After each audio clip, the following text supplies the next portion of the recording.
अस्सलामुअलैकुम स्टूडेंट्स, उम्मीद है आप सब के सब खैरियत से होंगे।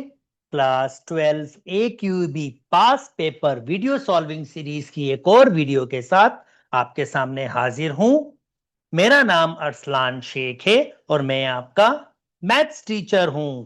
जनाब, इस प्लेलिस्ट में मैंने 2008 से 2024 तक, 24 का आज स्टार्ट किया है, 2023 तक के पास पेपर सॉल्व करके रखे हैं।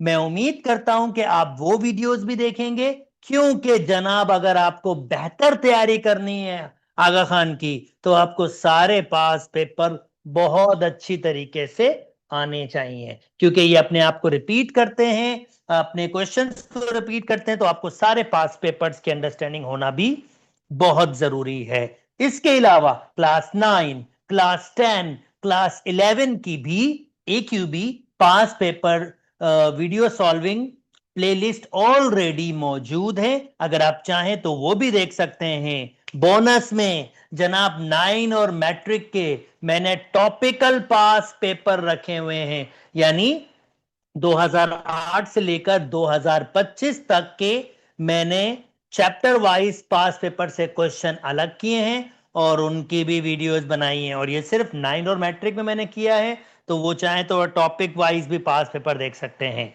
तो चलो आइए स्टार्ट करते हैं अब इस पास पेपर को सॉल्व करने। ऑलरेडी आपको पता है कि आपके पास फार्मूला शीट मौजूद है, तो आपको फार्मूला शीट के जरिए एमसीक्यू सॉल्व करने में बहुत आसानी होगी। सीआरक्यूज भी मौजूद हैं, तो आप वहां भी ये देख सकते हैं। अच्छा जी, नाउ जनाब पहला पहला आपके पास है, if x belongs to R then the range. जनाब मुझे इस फंक्शन की रेंज फाइंड करनी है, और रेंज फाइंड करनी है, this is not a difficult task. Range क्या होता है? अगर आपके पास x की वैल्यू यानी इनपुट गिविंग हो, यानी आप ये वैल्यूज पुट करोगे, तो रेंज मतलब आउटपुट होता है, y की वैल्यूज होती है। अगर मैं कुछ वैल्यूज इसके अंदर पुट करूं, फॉर एग्जांपल मैं x की जगह 2 पुट करूं, तो मेरे पास y का आंसर आता है 2 minus 2 0, 0 absolute value 0 multiply by minus which is also 0, तो ये आंसर y का आया। अगर मैं पुट कर लेता हूं, चलें for example 1, 1 minus 2, 1 minus 2 minus 1 का absolute value 1 multiply by minus which is -1। चले मैं 3 पुट कर लेता हूं,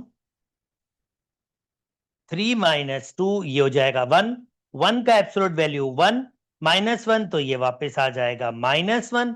अच्छा, आप नोटिस करें, 0 से स्टार्ट हुआ और अब बस नेगेटिव आंसर आ रहे हैं, पॉजिटिव नहीं आ रहे। तो जनाब इसका मतलब ये है कि इसकी वैल्यू 0 हो सकती है, और तमाम जो आपके पास नेगेटिव रियल नंबर हैं वो हो सकते हैं। तो पहला ऑप्शन, आपके पास रियल नंबर, नहीं भाई पॉजिटिव नंबर आ ही नहीं रहे। पॉजिटिव नियर नंबर, नहीं भाई पॉजिटिव नंबर आ ही नहीं रहे। रियल नंबर एक्सेप्ट 0, नहीं भाई 0 तो आया था। Negative real number, negative real number तो आया है। इंक्लूड, यहां एक वर्ड इनको लिखना पड़ेगा, इंक्लूड 0, यानी ऑप्शन कोई भी सही नहीं दिया हुआ। डी को अगर हमें कंसीडर करना भी है, तो हमें यह बताना होगा कि नेगेटिव रियल नंबर, और 0 नेगेटिव नंबर नहीं होता। 0 की ना ही पॉजिटिव होता है ना ही नेगेटिव होता है, तो 0 की एक अपनी पहचान है। तो आप इसको यहां लिखना चाहिए था, real negative real number include 0, 0 को भी इंक्लूड करें, जिसको मैं ऐसे भी लिख सकता हूं, -इन्फिनिटी टू 0, यानी 0 इंक्लूड है और -इन्फिनिटी तक ये जा रहा है। अच्छा जी, इसी को अगर मैं ग्राफिकली रिप्रेजेंट करूं, मैंने एक्स्ट्रा नॉलेज के लिए आपके पास यहां ग्राफ भी रखे हैं, ताकि मैं आपको बेहतर से बेहतर रहनुमाई दे सकूं। और अगर आपको बियॉन्ड द कॉन्सेप्ट सीखना है, तो ऑफ कोर्स यहां पर मैं आपके साथ बियॉन्ड द कॉन्सेप्ट डिस्कस करता हूं, ताकि आपके पास बेहतर से बेहतर अंडरस्टैंडिंग डेवलप हो सके। ओके, सो अगर मैं इसको प्लॉट कर लेता हूं, तो ये y is equal to -x-2, बहुत इजी पीजी सा ग्राफ है आपके पास। कुछ पॉइंट्स तो मैंने इसके रख भी लिए थे। अगर मैं इसको प्लॉट कर लेता हूं, तो जीरो पे मैंने जब जीरो क्या पुट किया था, 2 पुट किया था, तो 2 पे 0 आया था यहां पर, और मैंने क्या पुट किया था यहां पर, 1 पुट किया था, 1 पे -1 आंसर आया था, 1 पे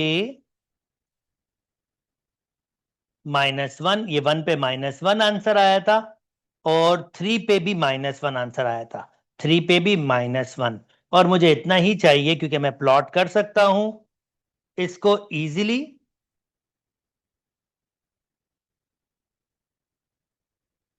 ओके, ये आपका ग्राफ हो जाएगा,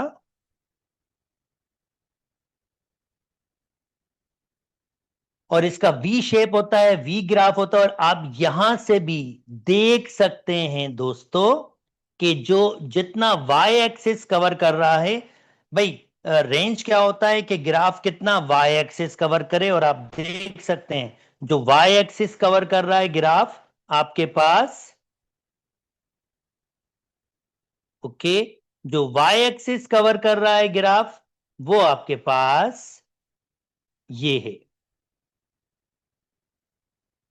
ये देखें 0 से स्टार्ट हो रहा है और ये पूरा वाई एक्सिस कवर कर रहा है, जिसको मैंने बताया भी, 0 से स्टार्ट हो रहा है और नेगेटिव वाई एक्सिस जा रहा है। इंटरवल में पहले नेगेटिव नंबर लिखते हैं और फिर पॉजिटिव नंबर लिखते हैं। उम्मीद करता हूं दोस्तों आपको बात समझ आ गई होगी और बिल्कुल बिल्कुल बिल्कुल भी डिफिकल्टी नहीं हुई होगी। अच्छा जी, नेक्स्ट चलते हैं जनाब। Find the inverse of a function F of x is equal to 2x plus 1/3। ठीक है, अगर इनवर्स निकालना हो, बहुत सादा सा प्रोसीजर, एफ ऑफ एक्स को y कंसीडर करें, फिर क्या करें, x की वैल्यू निकालें इन टर्म ऑफ y, तो मैं क्रॉस मल्टीप्लाई करूंगा, 1 को वहां शिफ्ट करूंगा और जनाब 2 से डिवाइड कर दूंगा,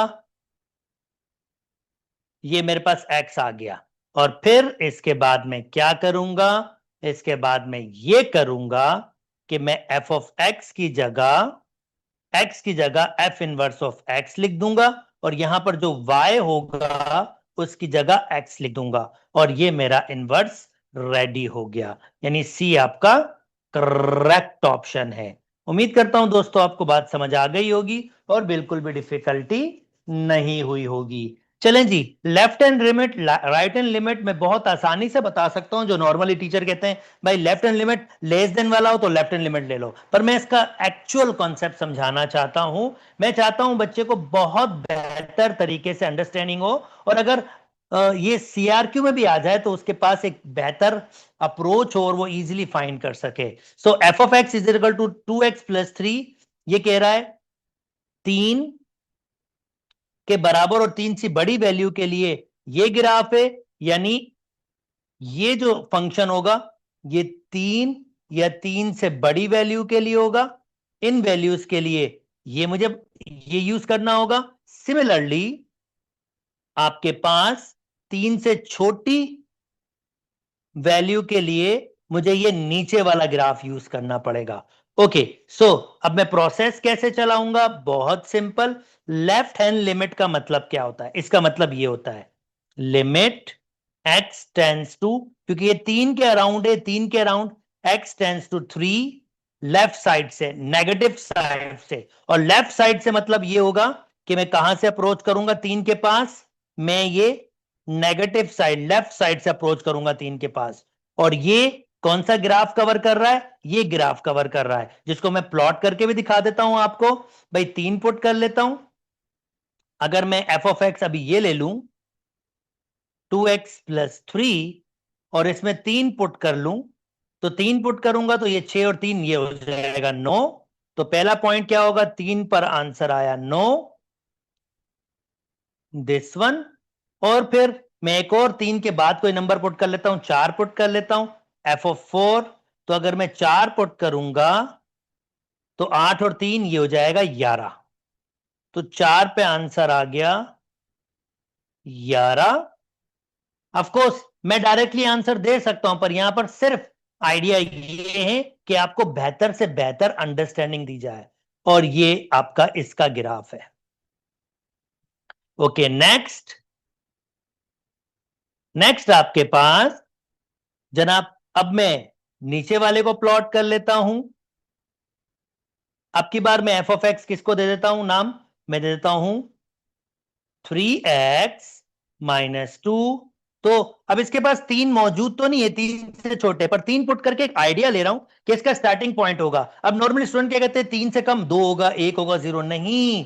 2 से 3 के दरमियान भी तो नंबर्स हैं, ये देखो यहां जो नंबर्स हैं, तो उसको इग्नोर कर देते हैं। तो हम सेट क्या करते हैं, हम 3 पुट करते हैं। ऑफकोर्स 3 इसके अंदर नहीं है, पर एक आइडिया आता है कि उससे पहले कहां तक नंबर हो सकता है ये, तो 3 पुट कर देते हैं। अगर 3 पुट करेंगे तो 9 में से 2 ये हो जाएगा 7। 3 पुट करने पर यानी 3 पे आंसर 7 है। क्योंकि 3 इसके अंदर मौजूद नहीं है, तो मैं इसको एज अ सर्किल बनाऊंगा। सर्किल क्यों बनाऊंगा कि ये 3 इसके अंदर मौजूद नहीं है।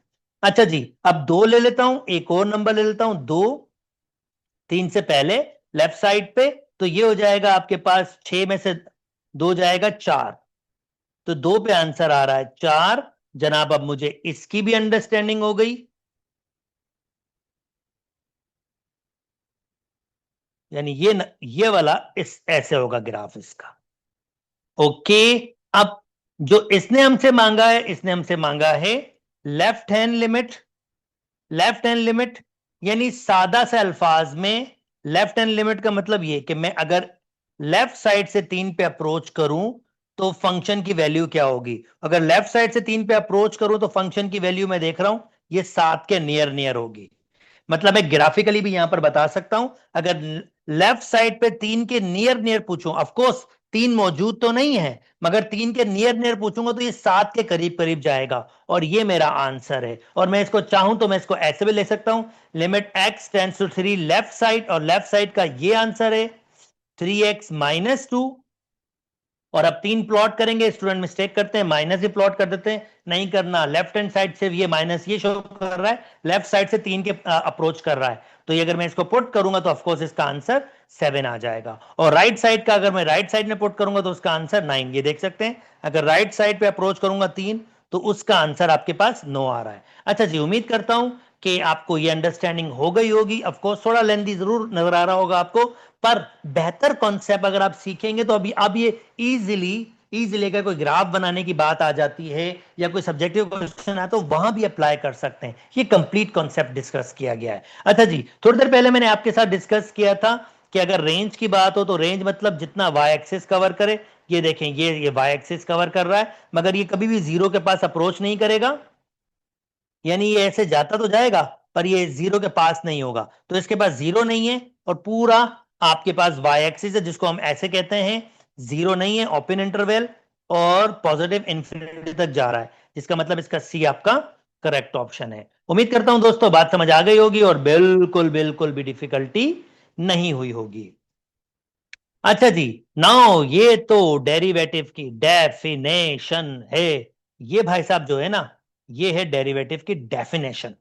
This is the derivative definition, जिसको हम स्लोप ऑफ अ टेंजेंट भी बोलते हैं और इंटेंसिव रेट ऑफ चेंज भी बोलते हैं। यानी इसके दो ऑप्शन हो सकते हैं, डेरिवेटिव है, ऑफ कोर्स डेरिवेटिव है, average rate of change slope of a second होता है, स्लोप ऑफ अ सेकेंड होता है, intensive rate of change slope of a tangent होती है आपकी। और जनाब इसका मतलब 1 और 3 सही है, तो सी आपका करेक्ट ऑप्शन है। उम्मीद करता हूं दोस्तों बात समझ आ गई होगी और बिल्कुल भी डिफिकल्टी नहीं हुई होगी। अच्छा जी, the derivative of y is equal to a e multiply by x e. A number है भाई, नंबर, ई नंबर है। कैसे पता चला sir? With respect to x, x के अलावा जो भी चीज होगी वो नंबर है। इस पर भी ध्यान देना है हमने, और मैंने बहुत गलतियां देखी हैं बच्चों की कि यहां पर प्रोडक्ट लॉ यूज कर लेते हैं, ए ई एक्स ई। नहीं भाई, नहीं, ये नंबर है तो डेरिवेटिव सिर्फ इसका होगा और ये एज अ कॉफिशिएंट होगा। y is equal to a ई, वैसे ही रहा, पावर पहले आता है और जनाब पावर में एक माइनस हो जाता है। ये मैंने डेरिवेटिव ले लिया इसका, derivative of y with respect to x, जिसका मतलब ये सी मेरा करेक्ट ऑप्शन है।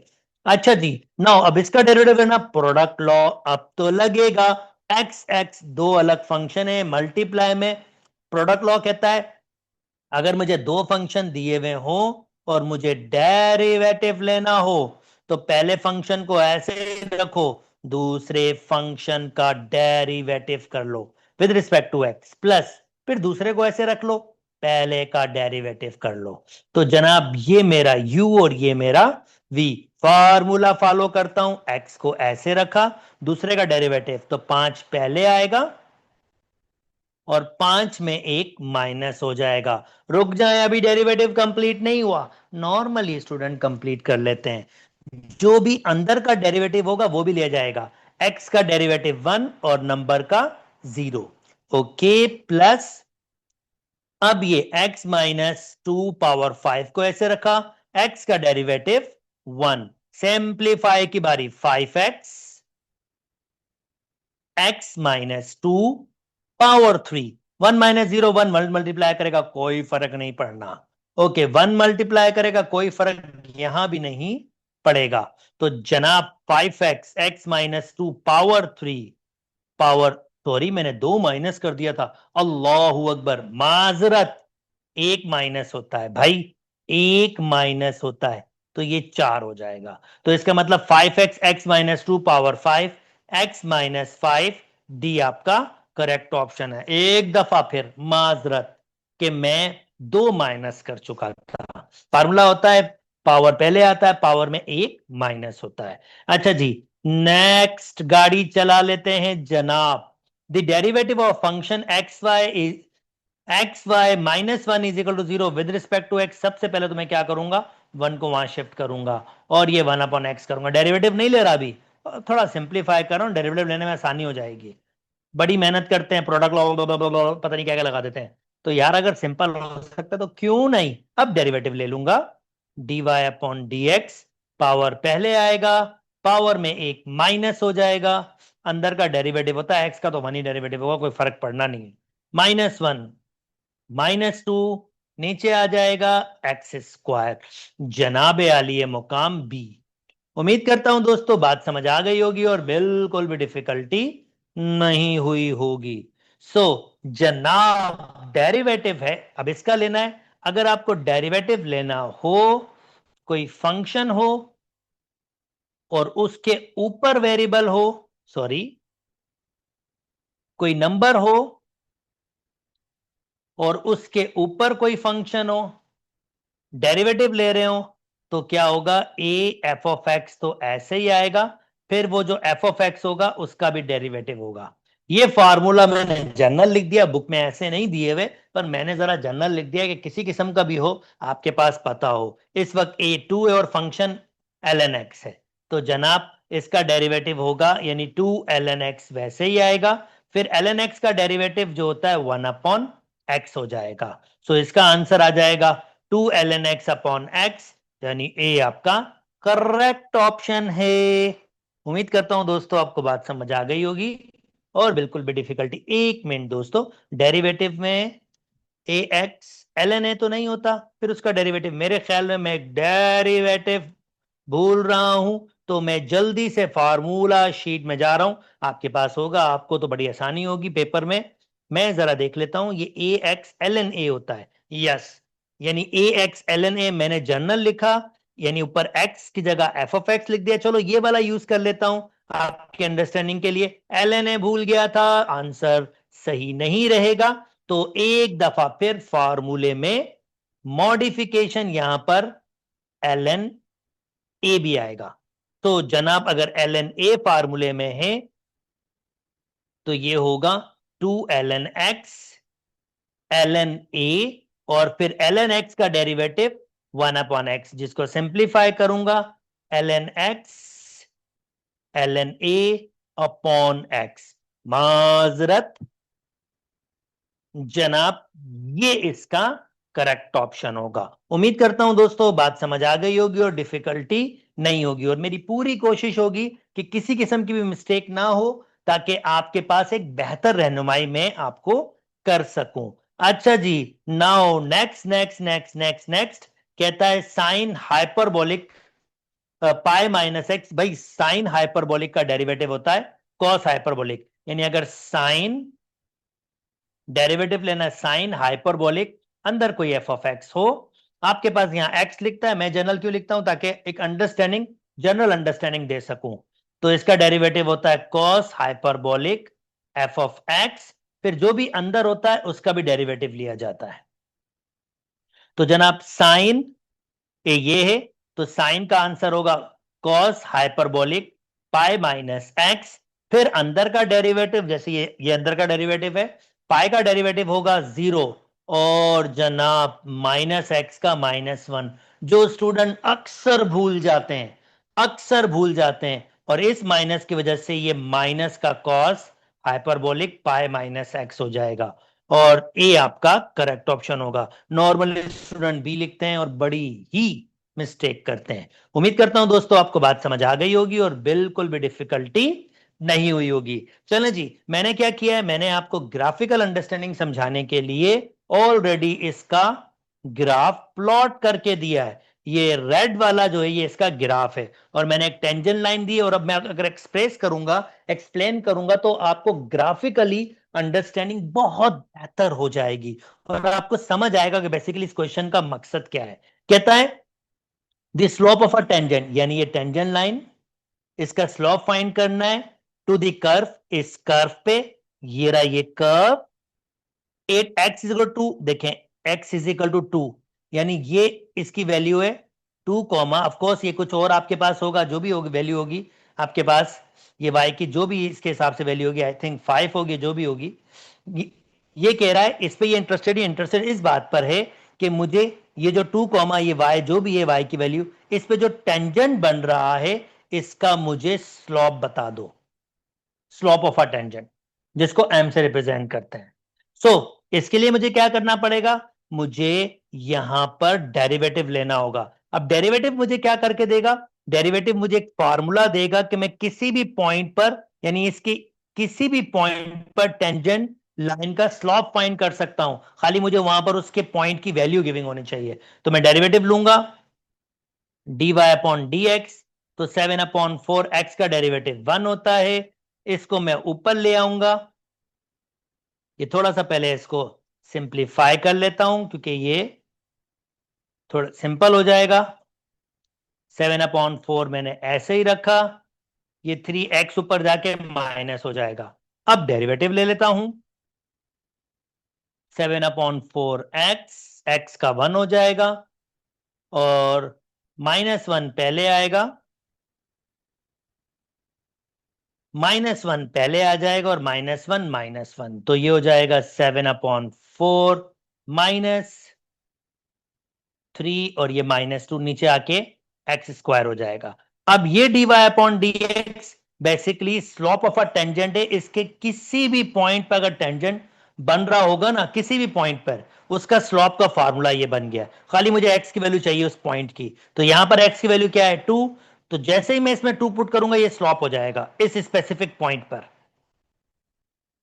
तो मैं 2 पुट करूंगा, 2 का स्क्वायर यानी 4, यानी कि जनाब 4 एलसीएम 7 - 3, और 7 में से 3 जाएगा 4, 4/4, और स्लॉप बेसिकली आपके पास बराबर हो गया 1। उम्मीद करता हूं दोस्तों आपको बात समझ आ गई होगी और बिल्कुल भी डिफिकल्टी नहीं हुई होगी। अच्छा जी, अब what do we mean by extreme values.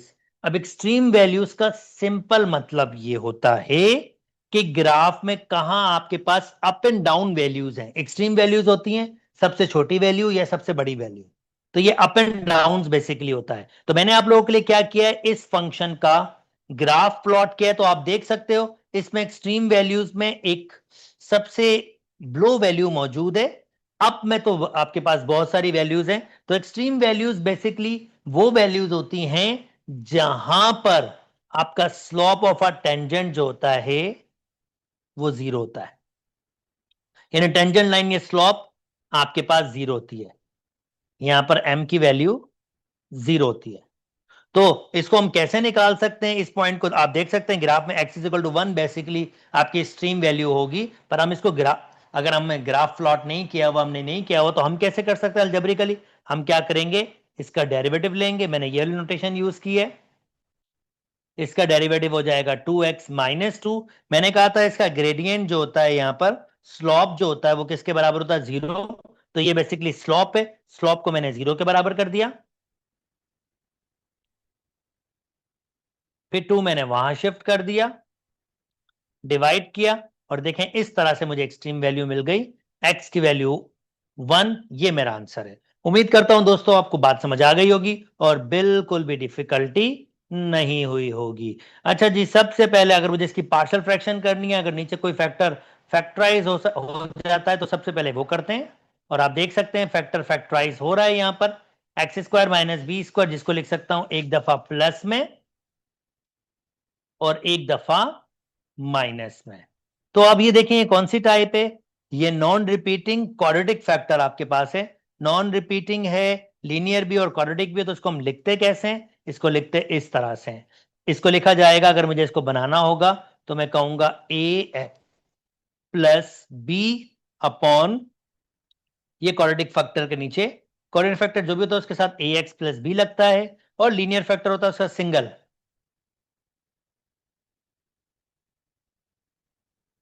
अच्छा अच्छा सर, ये मैं अगर इसका ऑर्डर चेंज करूं तब तो मसला नहीं होगा? भाई अगर ऑर्डर चेंज करेंगे जिस तरह से भी कर रहे हैं, अगर x प्लस बी पहले लिख रहे हैं, x माइनस बी उसके बाद लिख रहे हैं, फिर x square plus a square लिख रहे हैं, तो ऐसे कर लो बस। फिर होगा a upon x plus b upon x minus b, c x plus d upon x square plus a square. तो जनाब a x plus b quadratic factor के नीचे, पर इसने ऐसे लिख दिया, wrong. A x plus b ये सही दिया है, पर इसने सी दे दिया, रॉन्ग। दो फैक्टर में टूटेगा। ए x plus B x square plus ए सही, सी के नीचे एक्स माइनस डी के नीचे कोई मसला नहीं, ऊपर नीचे आपके पास हो सकता है, कोई इशू नहीं है। तो सी आपके पास करेक्ट ऑप्शन है। उम्मीद करता हूं दोस्तों आपको बात समझ आ गई होगी और बिल्कुल भी डिफिकल्टी नहीं हुई होगी। अच्छा जी, अब ये इंटीग्रल में डेरिवेटिव इंटीग्रेशन एक साथ दिया हो तो डेरिवेटिव इंटीग्रेशन एक दूसरे को कैंसिल आउट कर देते हैं, और सिंपल जो फंक्शन होता है ये आपके पास होगा कॉस साइन एक्स, और प्लस सी भी होना चाहिए, सी लिखा नहीं है, कॉस साइन एक्स। खैर, ये आपका करेक्ट ऑप्शन है। ये एक दूसरे के एंटी होते हैं, एग्जैक्टली एक दूसरे के एंटी होते हैं, ये कैंसिल आउट हो जाते हैं और आंसर आपका बन जाता है। अच्छा जी, नाउ नेक्स्ट, अगर मुझे ये डेरिवेटिव दिया हुआ हो,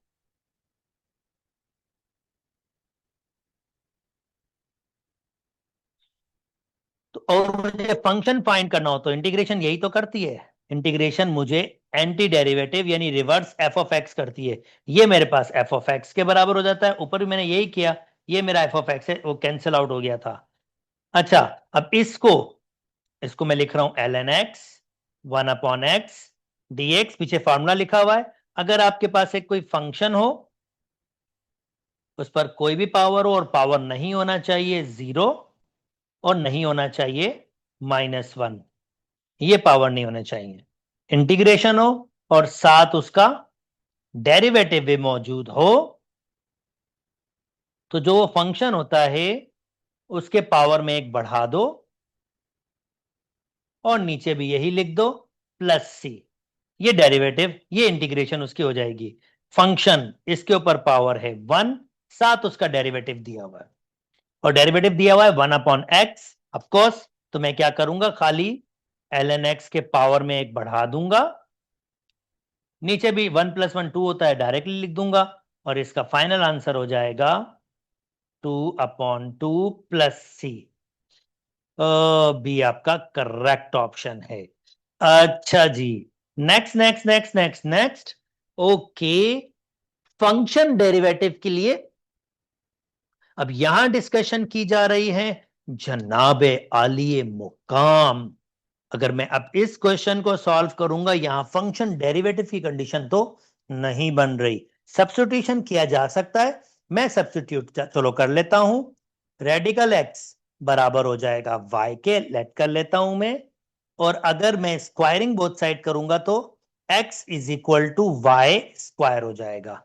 ठीक है, अब मैं डेरिवेटिव लूंगा इसका विद रिस्पेक्ट टू x, तो डेरिवेटिव x का डेरिवेटिव ये हो जाएगा 1, और इसका होगा 2y इंप्लिसिव जैसे हम करते हैं, dy अपॉन dx, और मुझे dx की वैल्यू चाहिए, dx ऊपर चला जाएगा, dx बराबर हो जाएगा 2y dy। अब मैं वैल्यूज पुट कर देता हूं, इंटीग्रल ln रेडिकल x, भाई अगर x है तो x की वैल्यू वाई स्क्वायर है, चलो वाई स्क्वायर लिख दी, मल्टीप्लाई बाय रेडिकल x की वैल्यू y है या वाई स्क्वायर, जो भी लिखना चाहें आपकी मर्जी है, वैसे भी वो कैंसिल आउट तो हो ही जाएगा आपके पास। ओके, और dx की वैल्यू है आपके पास 2y dy, ये कैंसिल आउट हो गया, ये कैंसिल आउट हो गया, integral ln x remaining ln sorry y remaining बचेगा, और ये dy आपके पास। अच्छा, अब आपको यह भी पता होना चाहिए कि ln x की डायरेक्ट कोई इंटीग्रेशन नहीं है, और मैं इन ऑप्शंस में देख पा रहा हूं कि इनमें से एक भी ऑप्शन ऐसा नहीं है जो इसका आंसर है, कुछ ना कुछ क्वेश्चन में मिस्टेक है। बहरहाल ये क्वेश्चन सॉल्व हो सकता है, तो मैं आपको सॉल्व करना सिखा रहा हूं, और मुझे यहां पर अब बाय पार्ट्स यूज करना पड़ेगा, और थोड़ी सी इंट्रोडक्शन बाय पार्ट्स ही करनी पड़ेगी। अगला क्वेश्चन बाय पार्ट्स का है, तो नो वरीज, वो आ जाएगा। मैं आपको एक स्पेशल ट्रिक दे रहा हूं बाय पार्ट्स के लिए, eyelet. I stand for inverse function, L stand for logarithm function, A stand for algebraic, T stand for trigonometric, E stand for exponential. So, by parts use कब होता है? जब हमारे पास दो फंक्शन मल्टीप्लाई में हो, इंटीग्रेशन में। तो मैंने एक तो बना लिया आपके सामने, वन मैंने खुद लिखा ताकि मैं इसको बता सकूं। अब आईलाइट क्या हेल्प करता है? आईलाइट ये हेल्प करता है कि आपने कौन सा चूज करना है, यू और कौन सा वी। दरअसल बाय पार्ट्स का फार्मूला है, अगर आपके पास दो फंक्शन मल्टीप्लाई में हो, इंटीग्रेशन हो, तो पहले फंक्शन को आप ऐसे रखते हैं, दूसरे फंक्शन का आप क्या करते हैं, इंटीग्रेशन, फिर माइनस इंटीग्रल, फिर आप क्या करते हैं, जो पहला फंक्शन लिया होता है उसका डेरिवेटिव को मल्टीप्लाई करते हैं दूसरे फंक्शन की इंटीग्रेशन के साथ, और फिर जो भी इनका प्रोडक्ट आता है उसकी भी इंटीग्रेशन करते हैं।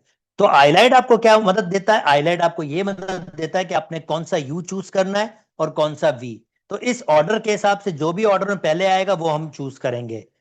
तो ये लॉगरिथम है, ये इनवर्स है, लॉगरिथम, लॉगरिथम पहले आ रहा है, और ये ए नंबर्स होते हैं वो अलजेब्रिक फंक्शन होते हैं, अलजेब्रिक बाद में आ रहा है। तो ये मेरा u होगा और ये मेरा v, और फंक्शन के हिसाब से मुझे क्या करना होगा, u का मुझे डेरिवेटिव लेना होगा और v की इंटीग्रेशन। तो मैं क्या कर रहा हूं, ln u का डेरिवेटिव ले रहा हूं, यानी u का डेरिवेटिव ले रहा हूं, तो ये हो जाएगा du अपॉन dx, ये हो जाएगा 1/y, और v की इंटीग्रेशन भी ले रहा हूं, तो मेरा v इज इक्वल टू 1 है, इसकी इंटीग्रेशन करूंगा तो 1 की इंटीग्रेशन सिंपल x हो जाती है। अब मैं फॉर्मूला वैल्यूज पुट कर रहा हूं, ln x, इसकी इंटीग्रेशन है x, इसका डेरिवेटिव है सॉरी, ये मुझे y में लिखना है क्योंकि y में वेरिएबल कन्वर्ट हो गया है, तो ये y हो जाएगा। ओके, ये भी ln y होगा, मैंने x लिख दिया था, ठीक है जी। तो अब इसका डेरिवेटिव आपके पास होगा 1, 1 क्या, 1/y, और इसकी इंटीग्रेशन है y, और ये dy होगा क्योंकि मैंने फार्मूला dy के लिए बनाया। तो चले मैं dy सब में लिख देता हूं, वेरिएबल चेंज क्या फर्क पड़ता है। ओके, ये कैंसिल आउट हो गया, y पहले आ जाएगा, ln y, उसके बाद माइनस, फिर 1 बचा, 1 की इंटीग्रेशन y हो जाएगी प्लस c। अब y की जगह y की वैल्यू रख लेता हूं, अब चीजें ऊपर से मिटा देता हूं, थोड़ी सी जगह चाहिए होगी ताकि नीचे फाइनलाइज कर सकूं। लेट किया था मैंने y is equal to radical x, अब मुझे वो वैल्यू देनी है खाली यहां पर, तो मैं यहां ऊपर से लिख रहा हूं y की जगह radical x, ln radical x, क्योंकि मैंने y को रेडिकल x चूज किया था, minus radical x plus c, और इसमें से मैं कोई भी बना लूं, कुछ भी बना लूं, ये फॉर्मूला आपके पास नहीं बनेगा। तो बेसिकली ये मेरा करेक्ट ऑप्शन है।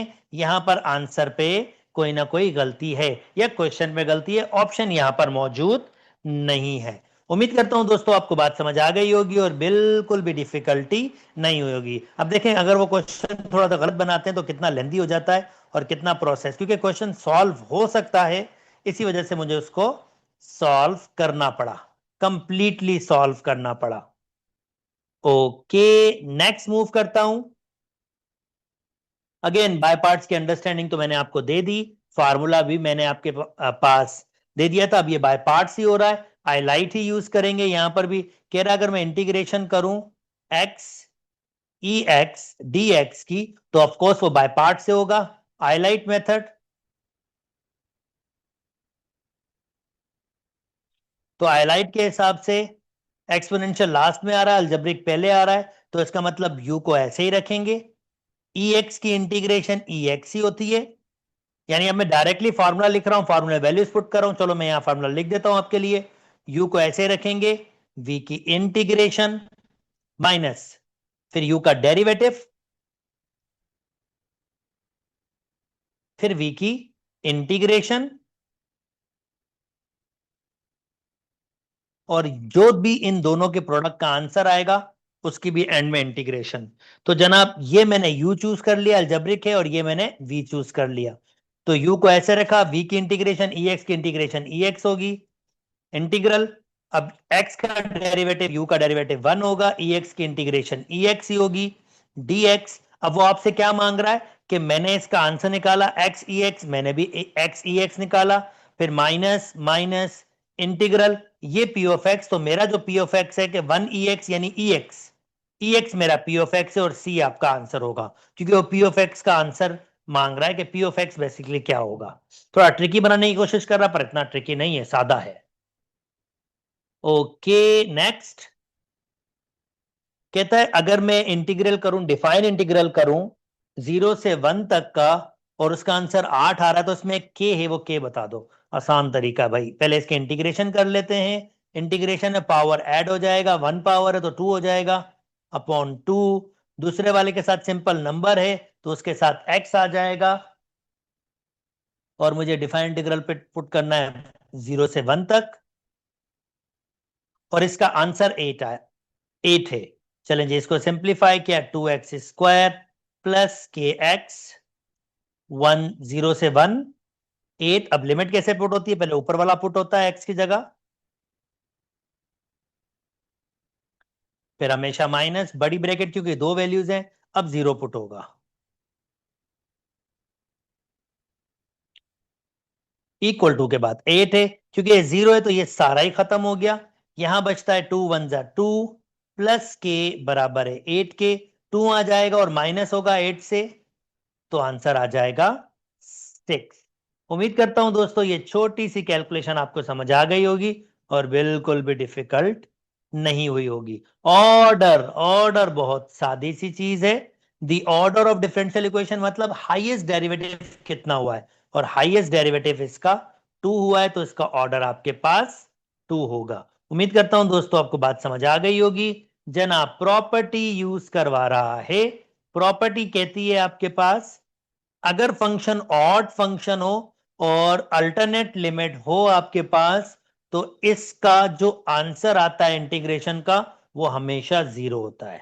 आई रिपीट, अगर फंक्शन ऑड फंक्शन हो और अल्टरनेट लिमिट मतलब एक प्लस माइनस वाली लिमिट हो, तो उसके डेरिवेटिव का आंसर, इंटीग्रेशन का आंसर हमेशा आता है 0। तो इसने सिंपल फॉर्मूला यूज करवाया। चलें जी, इंटीग्रेशन की दुनिया से बाहर निकल गए हैं और अब हम पहुंच गए हैं जनाब कोऑर्डिनेट ज्योमेट्री की दुनिया में। सो कोऑर्डिनेट ज्योमेट्री की दुनिया में आ गए हैं।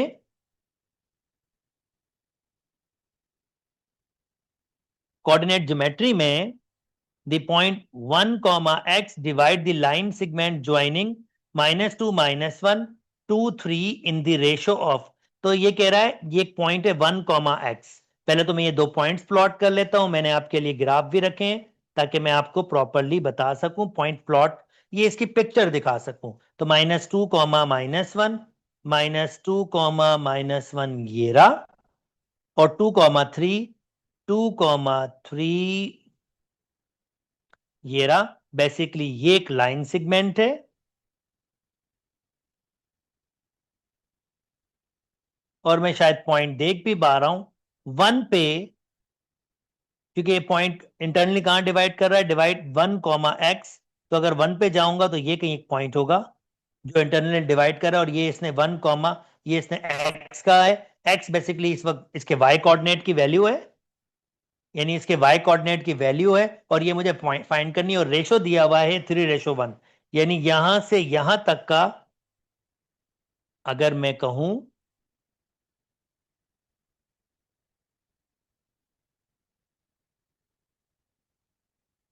यहां से यहां तक का इसने दिया है 3 और ये दिया है इसने 1।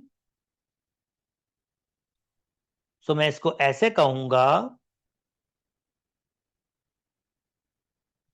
तो ये 3:1 में है। तो इसका फार्मूला, इंटरनल डिवीजन का फार्मूला होता है आपके पास, क्योंकि इसने आपके y की वैल्यू फाइंड करनी है, तो फार्मूला होता है y बराबर होता है m1y2 plus m2y1 upon m1 plus m2। और m1 की वैल्यू इस वक्त दी हुई है हमारे पास 3, और m2 की वैल्यू दी हुई है 1, और ये मेरा y1 दिया हुआ और ये मेरा y2। तो मैं इसमें इंटरेस्टेड हूं, तो मैं लिखूंगा 3, y2 की वैल्यू हमारे पास 3 और 1, ये y1 दिया हुआ हमारे पास -1 divided by 3 plus 1, m1 m2 है, तो ये हो जाएगा 9, 9 माइनस 1/4, 8/4, और आंसर आएगा 2। तो इसका मतलब डी मेरा करेक्ट ऑप्शन है। और यहां से ये थोड़ा सा मुझे लग भी रहा था 2 के करीब करीब है, आप नोटिस कर सकते हैं 2 के करीब है, तो मैं वहां से डायरेक्टली आंसर देख भी पा रहा था। चलें खैर, ठीक है जी। आई होप ये वाली अंडरस्टैंडिंग आपकी हो गई होगी और बिल्कुल भी डिफिकल्टी नहीं हुई होगी। ओके,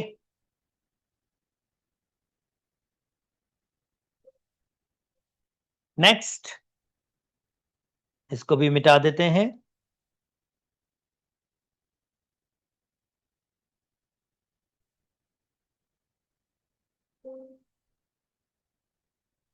चलें जी।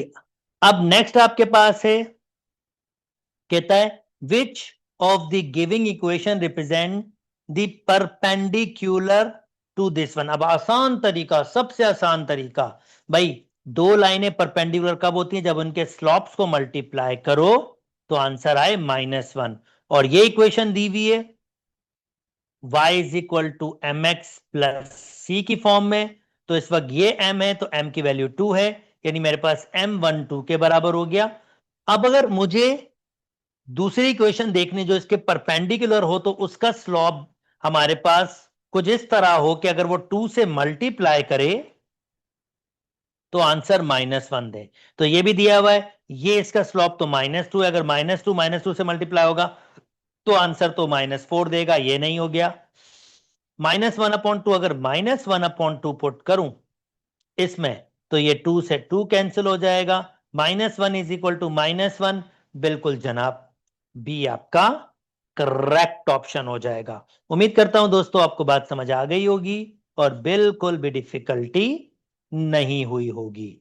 ओके, नेक्स्ट, चलें जी। एक और मजे की चीज आपके पास है, the equation of a line passing through A comma B and perpendicular to X axis. यानी एक लाइन है, ये लाइन है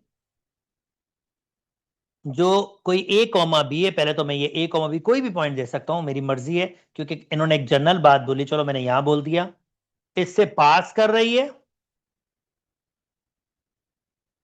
और परपेंडिकुलर किसके हैं, एक्स एक्सिस के, यानी एक्स एक्सिस पे वो कौन सा एंगल बना रही है, 90 का एंगल। तो ये तो वर्टिकल लाइन है, और वर्टिकल लाइन की खासियत क्या होती है कि उसकी इक्वेशन होती है x इज इक्वल टू, अगर उसका कोई भी एक पॉइंट गिविंग हो, जैसे ये x कोऑर्डिनेट उसका गिविंग है, तो x is equal to a इसकी इक्वेशन होगी, या x minus A is equal to 0। ये मेरा आंसर होगा। तो x minus A is equal to 0, B मेरा करेक्ट ऑप्शन है। उम्मीद करता हूं दोस्तों आपको बात समझ आ गई होगी और बिल्कुल भी डिफिकल्टी नहीं हुई होगी। नेक्स्ट,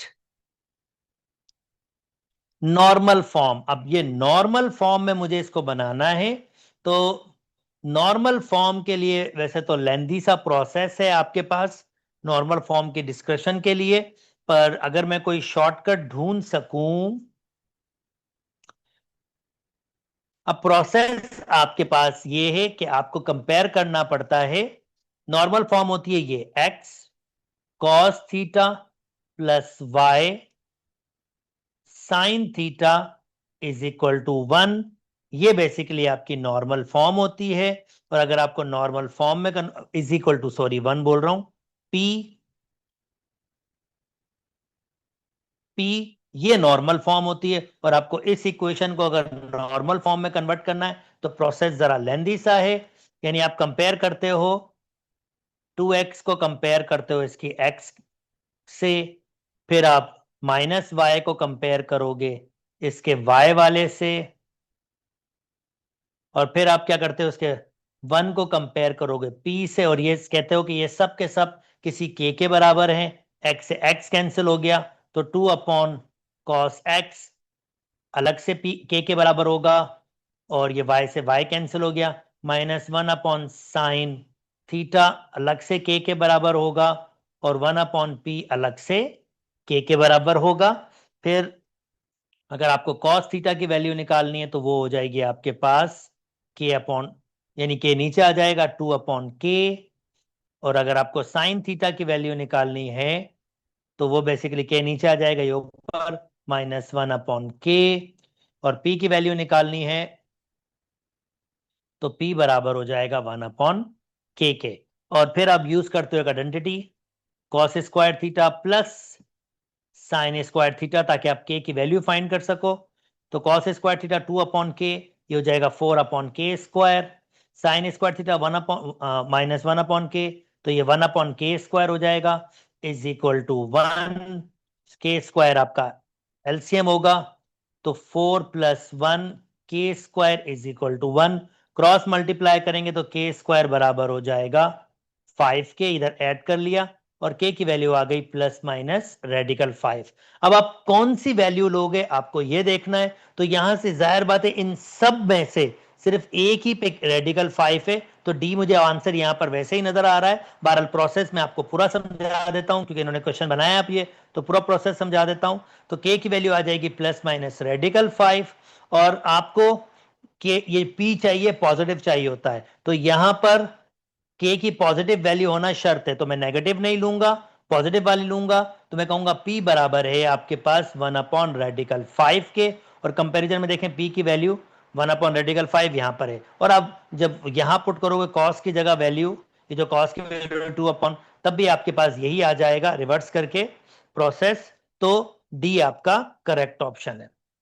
यानी यहीं से आपको आइडिया आ गया, आपने जस्ट वैल्यू पुट करनी है, के की जगह रेडिकल 5 तो ये 2 अपॉन रेडिकल 5 हो जाएगा, और ये आपके पास माइनस 1 अपॉन रेडिकल 5। तो देख सकते हैं यानी कॉस की वैल्यू 2 अपॉन रेडिकल 5 और साइन की वैल्यू माइनस 1 अपॉन रेडिकल 5 यहां दी हुई भी है।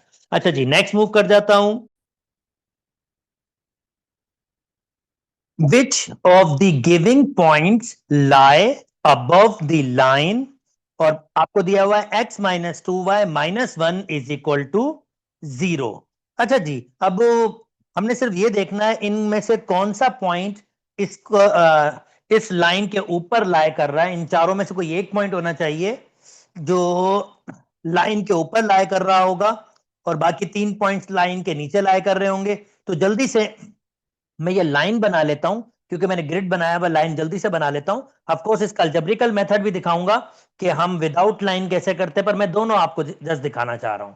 तो अगर मैं यहां पर जनाब y की जगह 0 पुट करूं तो ये 0 हो जाएगा, x की वैल्यू 1 हो जाएगी।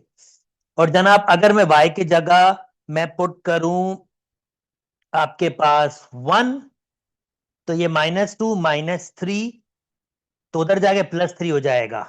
यानी अगर y के जगह 1 पुट करूंगा तो ये 3 हो जाएगा। तो ये है 1 पे 0, ये रहा पॉइंट, और दूसरा है 3 पे 1, 3 पे 1 ये रहा। तो जनाब इसका मतलब मैं अब लाइन ड्रॉ कर सकता हूं इन 2 पॉइंट से। तो ये मैं लाइन बना लेता हूं और इसी लाइन को नीचे की साइड पे ले आता हूं ताकि लाइन बेहतर हो जाए। ओके। अच्छा अब देखना बहुत आसान है कि कौन लाइन के ऊपर है कौन लाइन के नीचे। This is really a piece of cake. आप 0,-1, 0,-1 ये रहा। तो ये तो ब्लो है, पर हमें तो अबव चाहिए। -4,-1, -4 ये रहा। -4,-1 ये लाइन के ऊपर है। ऑफ कोर्स ये लाइन के ऊपर है, आप देख सकते हैं ब्लो नहीं है, ऊपर है। तो ये आंसर करेक्ट है आपका। अच्छा 1,0, 1,0 तो लाइन पर ही है, ये नहीं हो सकता आपके पास, ना ब्लो है ना अबव, ये तो ऑन लाइन है। अच्छा 1,4, 1,4 इंटरेस्टिंग।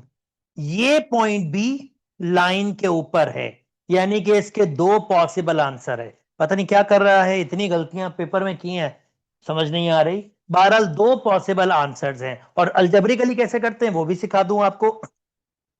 अल्जेब्रिकली क्या करते हैं कि अगर आपके पास y के साथ जो कोफिशिएंट हो वो नेगेटिव तो सबसे पहले उसको पॉजिटिव करें।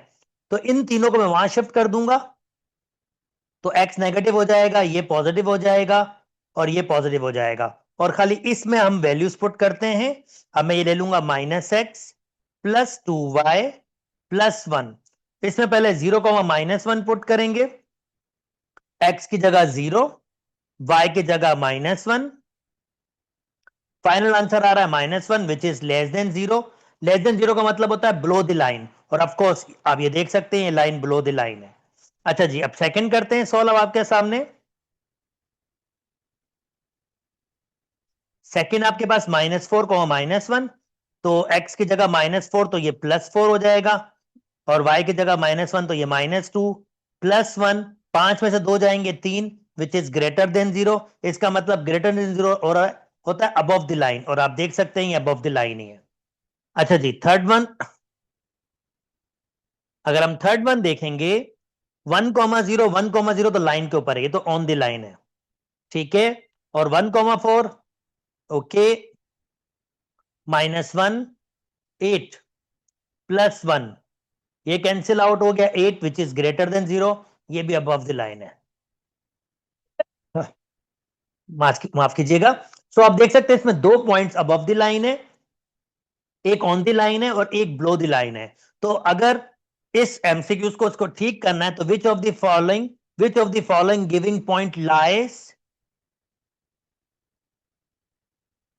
बिलो द लाइन, तो फिर उसमें अगर बिलो द लाइन है तो ये ए ऑप्शन हो सकता है। नहीं तो अगर वो अबव द लाइन कह रहा तो इसमें 2 पॉसिबल आंसर हैं, एक आपके पास बी है और दूसरा आपके पास डी है।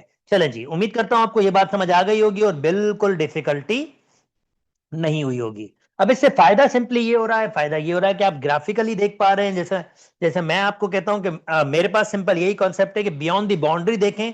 जितना आप बियॉन्ड दी बाउंड्री देखेंगे उतना आपका मैथमेटिक्स अच्छा होता है और उतना आप अच्छा पेपर अटेम्प्ट कर सकते हो।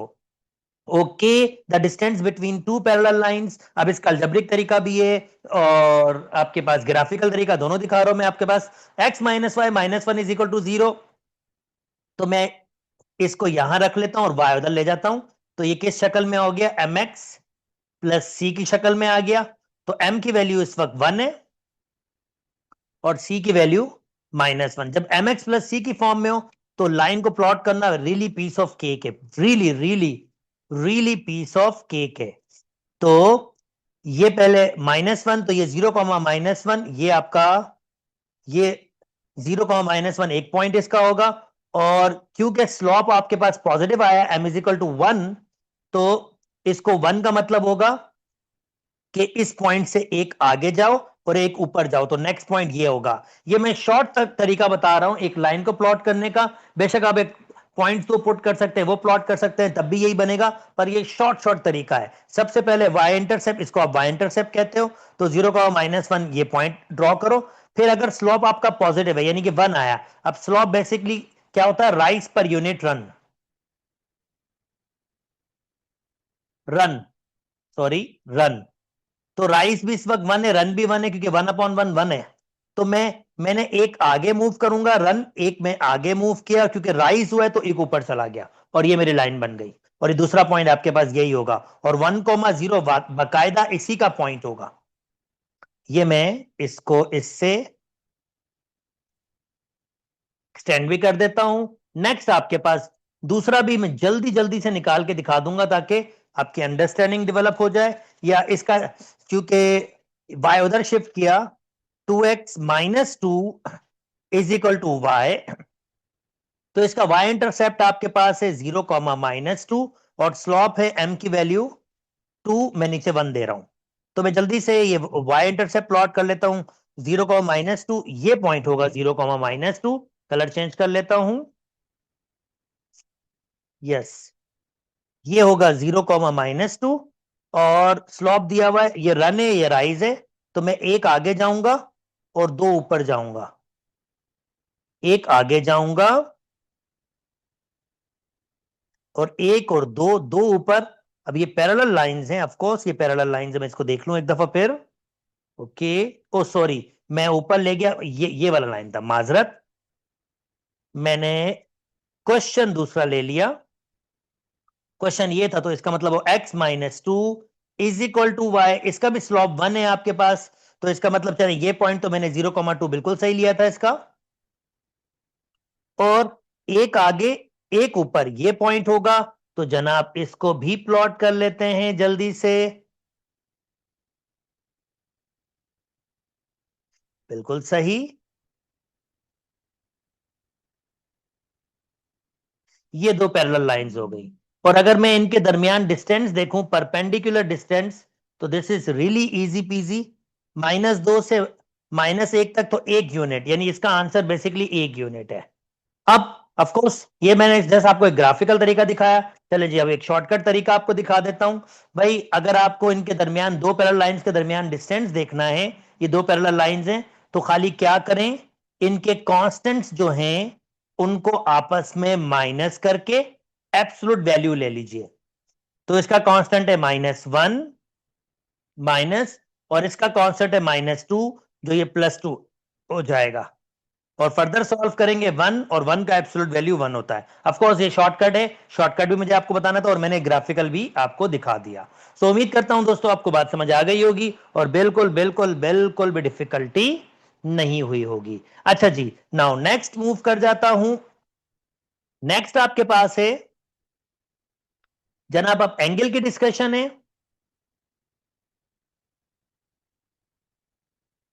सो पहले एंगल दिखा देते हैं आपको। पहले ये इसकी जरा ग्रिड वापस यूज कर लेंगे।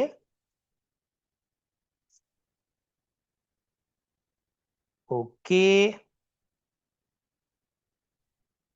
Yes, okay. कहता है दी angle form by the line, यानी इन दो लाइन से जो एंगल बन रहा है वो बता दो। पहली लाइन आपके पास है, अगर मैं इसको सिंप्लीफाई कर लूं तो ये हो जाएगा 2x -y, और ये 2 जब एलसीएम लिया, क्रॉस मल्टीप्लाई कर दिया, 4 हो जाएगा। तो 2x + y, 2x -4 is equal to y। तो इसका स्लॉप आपके पास आया है, जिसको मैं m1 कहूंगा, 2। और अगर मैं इसको सॉल्व करूं, 2 इधर ले आऊं, तो 2x-2 is equal to Y.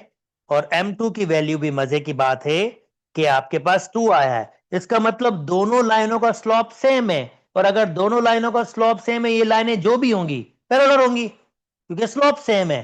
और जब ये पैरेलल होंगे तो कहां टकराएंगी भाई, और जब टकराएंगी नहीं, तो इसका मतलब इनके दरमियान कोई एंगल बनेगा नहीं, और ये लाइन पैरेलल लाइंस होंगी, और जीरो एंगल होगा इनका। अच्छा जी, नेक्स्ट मूव कर जाता हूं। कहता है in the giving triangle ABC, AD is one of the altitude. ठीक है, altitude from A to BC। If the slope of BC का स्लॉप दिया हुआ है जनाब, BC का slope 2/3, then the equation of AD।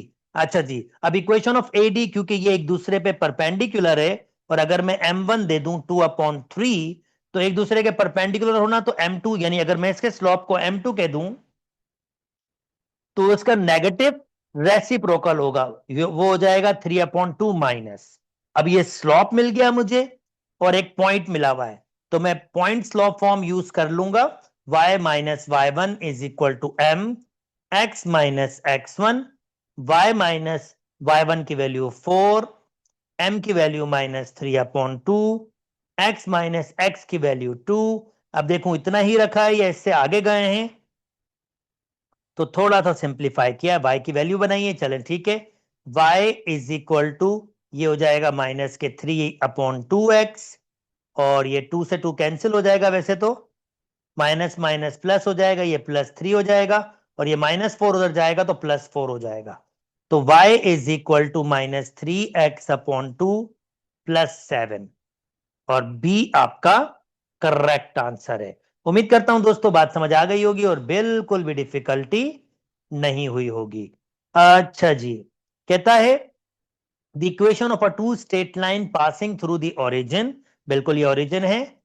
तो कंबाइन इक्वेशन कैसे बनाते हैं अगर दो इक्वेशन ओरिजिन की हो? कंबाइन इक्वेशन बहुत सिंपल तरीका है जनाब, x + 2y ऑलरेडी बना हुआ है,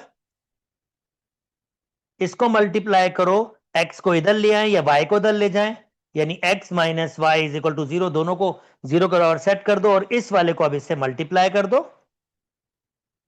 और जस्ट मल्टीप्लीकेशन करो, इक्वेशन बन जाएगी। एक्स एक्स से multiply x square, x y से multiply x y plus 2xy -2y², तो ये हो जाएगा x² plus K xy minus K 2y² is equal to 0, x² plus K xy -2y² D आपका करेक्ट ऑप्शन है। अच्छा जी, अब ये बड़ा मजे का है, पहले तो मैं ग्राफिकली करूंगा तो बहुत जल्दी से आंसर आ जाएगा, अलजेब्रिकली भी आपको दिखाना पड़ेगा ऑफ कोर्स। तो सबसे पहले ग्राफिकली करते हैं। ग्राफिकली कॉन्ग्रेंट का मतलब क्या है, कॉन्ग्रेंट का मतलब बता देते हैं आपको, पर पहले प्लॉट कर लेते हैं line. y is equal to 2, ये है y इज इक्वल टू 2, और ये माइनस उधर शिफ्ट होगा, y is equal to -x, y is equal to -x, तो ये लाइन होगी,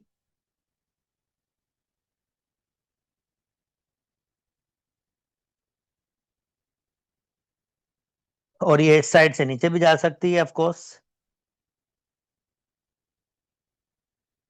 अच्छा जी, और अब ये x is equal to B, ये नंबर नहीं है, मगर मजे की बात, अगर ये लाइन कॉन्ग्रेंट, क्योंकि कह रहा if a lines are congruent, अगर ये लाइन कॉन्ग्रेंट है ना, तो इसको एक बात तो माननी ही पड़ेगी, और वो बात ये होगी कि वो इनके मीटिंग पॉइंट से गुजरेगी, यानी ऐसे।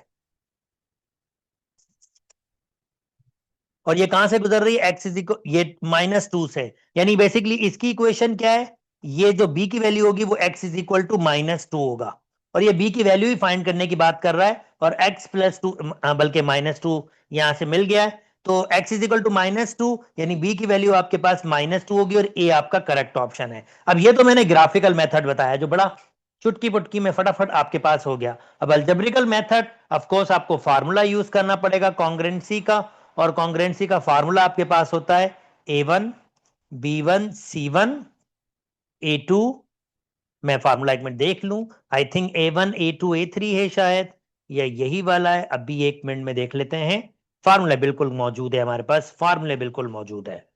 तो जनाब इसका फार्मूला आपके पास ये रहा कॉन्ग्रेंसी का, a1 b1 c1 a2 b2 c2 और a3 b3 c3, ये 0 के बराबर होना चाहिए।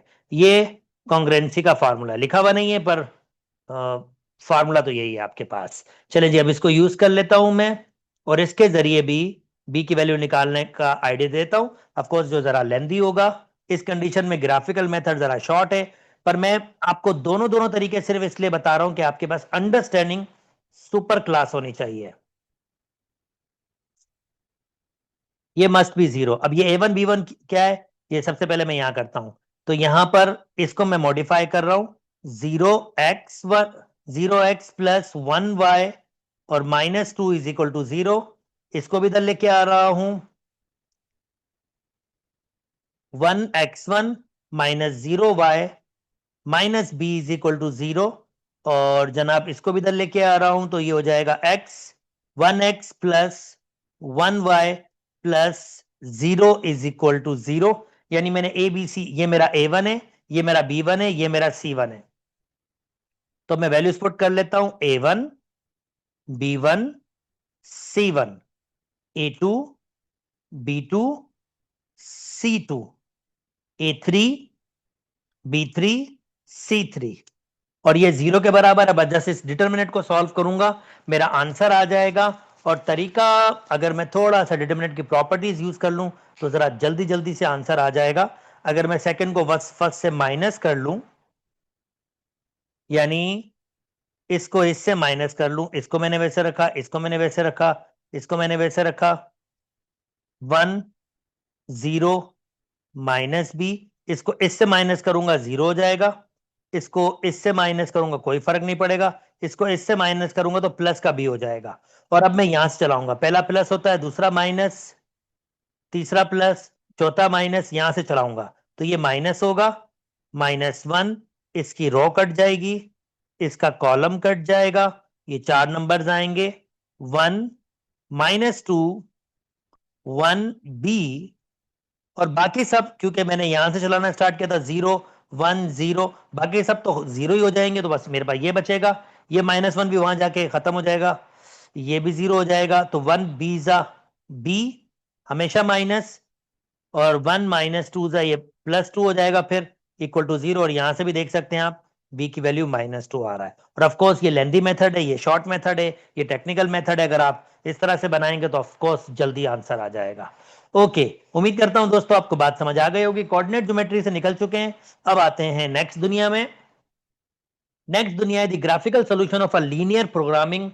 अब इसका ग्राफिकल सॉल्यूशन, ये हमारे पास ये इसके कॉर्नर पॉइंट्स बने हुए, based on a given information, one of the constants of the feasible region. अच्छा, वन ऑफ द कांस्टेंट्स, अच्छा अब ये देखें यहां पर 3 3 दिया हुआ है, x + 2y = 8।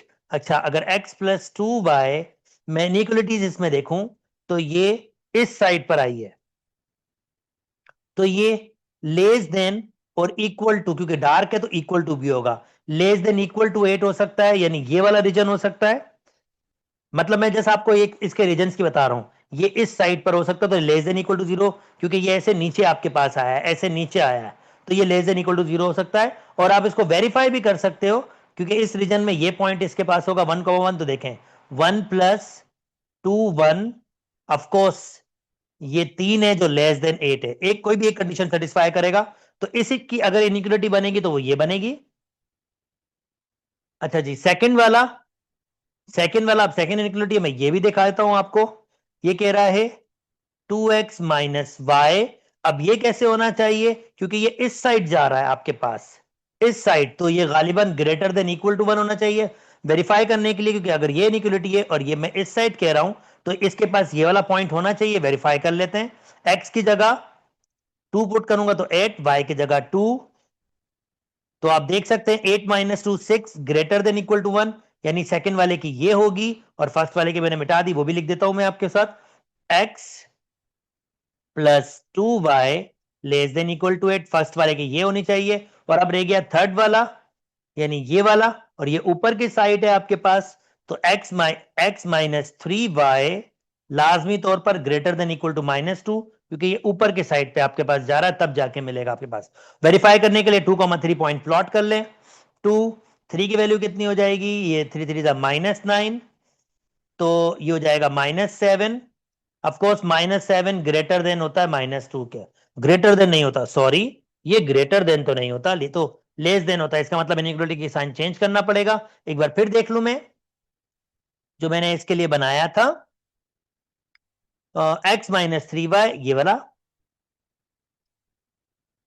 और ये ऊपर होना चाहिए, तो ऑफ कोर्स इसके पास ये इनइक्वालिटी सेटिस्फाई करना चाहिए। अगर मैं इसको ग्रेटर देन कह रहा हूं तो ये 2 है, ये -9 है, ग्रेटर देन -2 नहीं, इसका मतलब इनइक्वालिटी का साइन चेंज करना पड़ेगा, लेस देन होगी।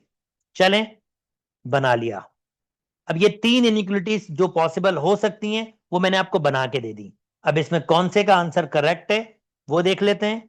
x less than Y which is less than 0, X less than Y less than 0,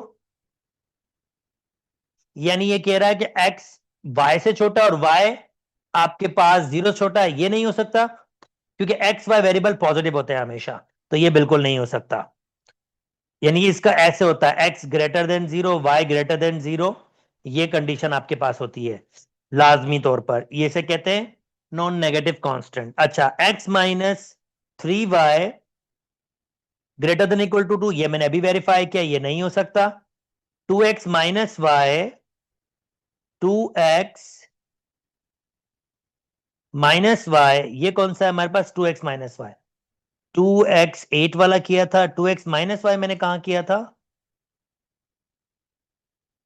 ये मैंने ये लिखा, ये दोनों सेम लिख दिए। अच्छा, मैंने 2x माइनस वाई के लिए क्या बनाया था, 2x माइनस वाई, ये लाइन है, तो मैंने इसका बनाया था ग्रेटर देन इक्वल टू, और वेरीफाई किया था 4 2, यानी ये 8 माइनस 2, बिल्कुल सही, यानी ग्रेटर देन इक्वल टू होना चाहिए। अच्छा, तो जो मैंने इसके लिए बनाया था 2x minus y greater than equal to 0 होना चाहिए ये, तो 2x माइनस वाई ये लेस देन इक्वल टू 0, ये भी नहीं होना चाहिए। और आखिरी हो गया, आखिरी हमारे पास x plus 2y less then, बिल्कुल सही, ये आपके पास सही है। इसमें भी सारा आपको वेरीफाई करना ही पड़ता। चले खैर, ठीक है जी, थोड़ा लेंदी हो गया पर कॉन्सेप्ट मैंने डेवलप कर दिया, आई होप आपको डिफिकल्टी नहीं हुई होगी। अच्छा जी, अब इसकी इंफॉर्मेशन जल्दी जल्दी दे देता हूं। ये कहलाती है एक्सिस, ये कहलाता है वर्टेक्स, ये कहलाते हैं नॉप, ये अपर नॉप है, ये लोअर नॉप है, और कोई चीज भी नहीं दी हुई। तो कह रहा है which of the following option shows a correct identification, P, P कहलाती है एक्सिस, बिल्कुल सही, क्यू कहलाते हैं नॉप, बिल्कुल नहीं, गलत हो गया, पी वर्टेक्स तो नहीं कहलाते, अब ये यही एक्सिस में पी कहलाता है एक्सिस, बिल्कुल सही, क्यू वर्टेक्स और ये नॉप, डी आपका करेक्ट ऑप्शन है। उम्मीद करता हूं दोस्तों आपको बात समझ आ गई होगी। अच्छा जी, अब सेंटर फाइंड करना है। सेंटर फाइंड करने के लिए कंपेयर कर लो, x square plus y square plus के 2gx प्लस के 2fy plus c is equal to 0 minus g minus f आपके पास बराबर होते हैं एच और के, और ये सेंटर होते हैं। तो जल्दी से मैं इसको देख लेता हूं, 2g 8 के बराबर है, तो g की वैल्यू आ रही है 4, 2f 18 के बराबर है और f की वैल्यू आ रही है 9, तो इसका मतलब ये है -4 -9 हमारा सेंटर पॉइंट होगा। -4 -9 सी आपका करेक्ट ऑप्शन है। ओके, इफ द लाइन, अब बेसिकली ये क्या कहना चाह रहा है ये बता देता हूं आपको, और इसकी थोड़ी सी हम ग्राफिकल पिक्चर भी बना सकते हैं, which is not a difficult task. थोड़ा सा मैं आपको इसको ग्राफिकली भी एक्सप्लेन कर देता हूं। यस,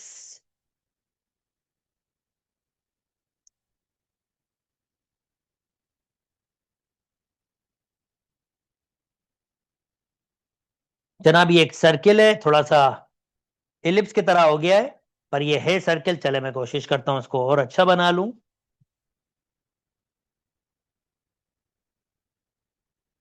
जी, ये बहुत बेहतर है। अच्छा, ये एक सर्किल है जिसका रेडियस 4 है, क्योंकि इसकी सर्किल इक्वेशन होती है x square plus y square is equal to r square, तो आर की वैल्यू 4 है, यानी इसका सेंटर ओरिजिन पर है और रेडियस 4 है, तो ये पॉइंट होगा 0,4, ये पॉइंट होगा 4,0, रेडियस 4 है ना, तो ये पॉइंट होगा -4,0 और ये पॉइंट होगा 0,-4, और इसमें एक लाइन है y is equal to 2x plus p, या पी मुझे पता नहीं है, पर ये है टेंजेंट।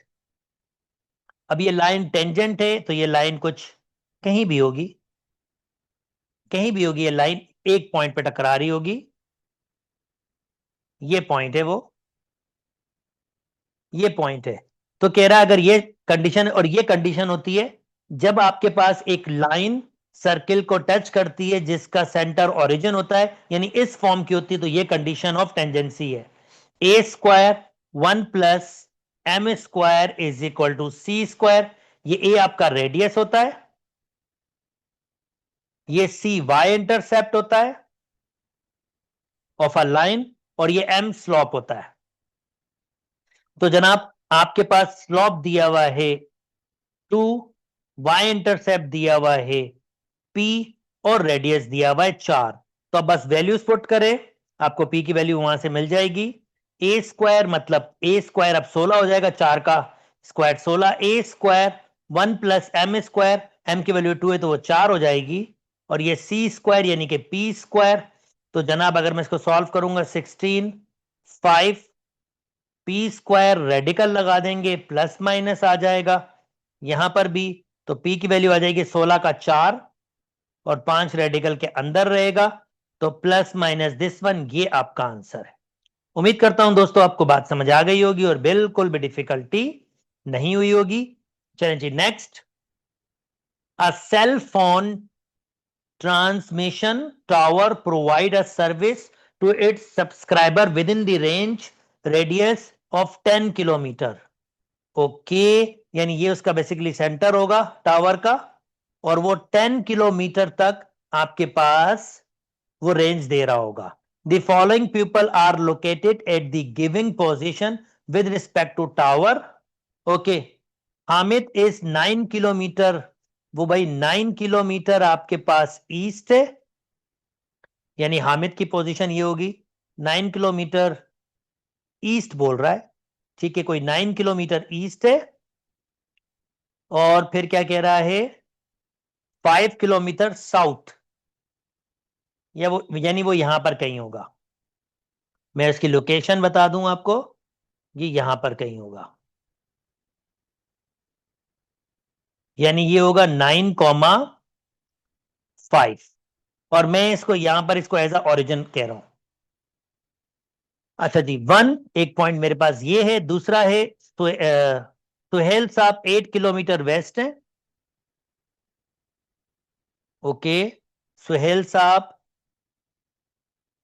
वेस्ट, सो 12 किलोमीटर मैं कह रहा हूं वेस्ट गया है, 12 नहीं 8 किलोमीटर वेस्ट गया है। चले यहां कह देता हूं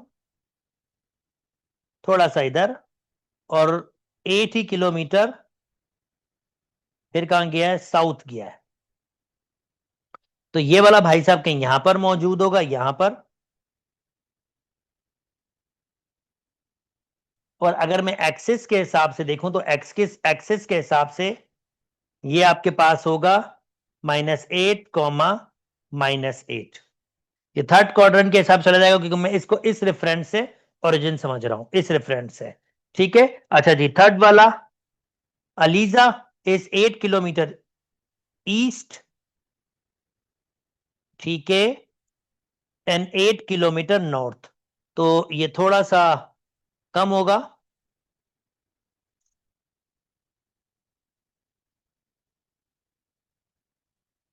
ये यहां हो सकते हैं 8,8। Okay, Sana is 7 kilometre west, 7 kilometre west,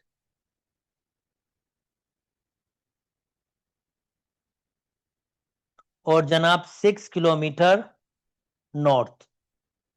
तो ये अगर पॉइंट जो होगा, ये पॉइंट ऐसे होगा आपके पास -7,6। अब कह रहा है which of the subscriber will be able to receive a service. अच्छा, इसमें से कौन सा बंदा, क्योंकि 10 किलोमीटर की रेंज में आपके पास दे रहा है, टावर यहां लगा हुआ है। अब सिंपली मुझे इनके डिस्टेंस लेने हैं एक किस्म के, ये बेसिकली एक किस्म की सर्किल की प्रॉब्लम है। मैं अगर आपको इसको सीधी सी बात बताऊं, सर्किल की प्रॉब्लम है कि एक सर्किल का रेडियस दिया हुआ है 10 बना हुआ है, और देख रहे हैं कौन किस लोकेशन में सर्किल के अंदर होगा। जो सर्किल के बाहर होगा तो जाहिर बात है वो उसको तो मिल नहीं सकेगी, सर्किल पर भी होगा तो उसको भी मिल जाएगी आपके पास। तो बेसिकली एक सर्किल बनेगा। अब मैं डिस्टेंसेस तीनों सबके ले लेता हूं ताकि आपके पास एक अंडरस्टैंडिंग डेवलप हो जाए।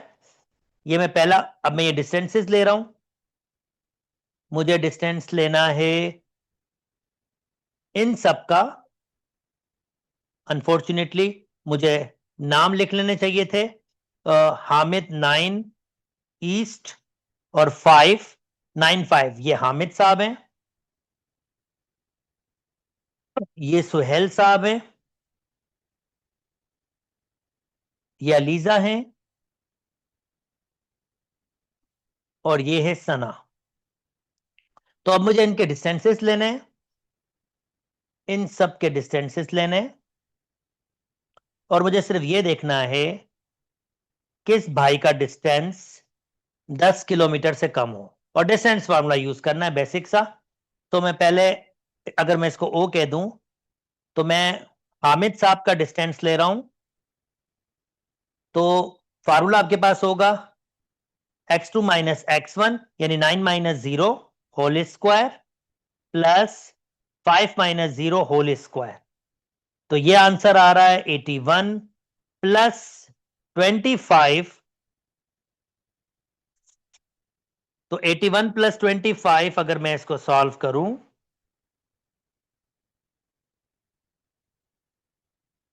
कैलकुलेटर साहब से,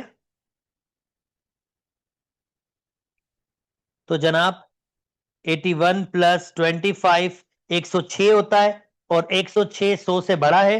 इसका मतलब ये 10 से आपके पास ज्यादा होगा, ये 10, ये 10 से ज्यादा होगा आपके पास, दिस वन 10 से ज्यादा होगा। तो इस बंदे को, हामिद साहब को सर्विस नहीं मिलेगी, क्योंकि हमारा रेडियस 10 के अंदर है। अच्छा जी, अब दूसरा ले लेता हूं, दूसरा वाले का। अब मैं दूसरे का डिस्टेंस निकाल लेता हूं, ओ ए, अलीजा का डिस्टेंस निकाल रहा हूं। तो क्योंकि जीरो है तो बस डायरेक्टली मैं नंबर्स का स्क्वायर कर दूंगा, इन दोनों का स्क्वायर।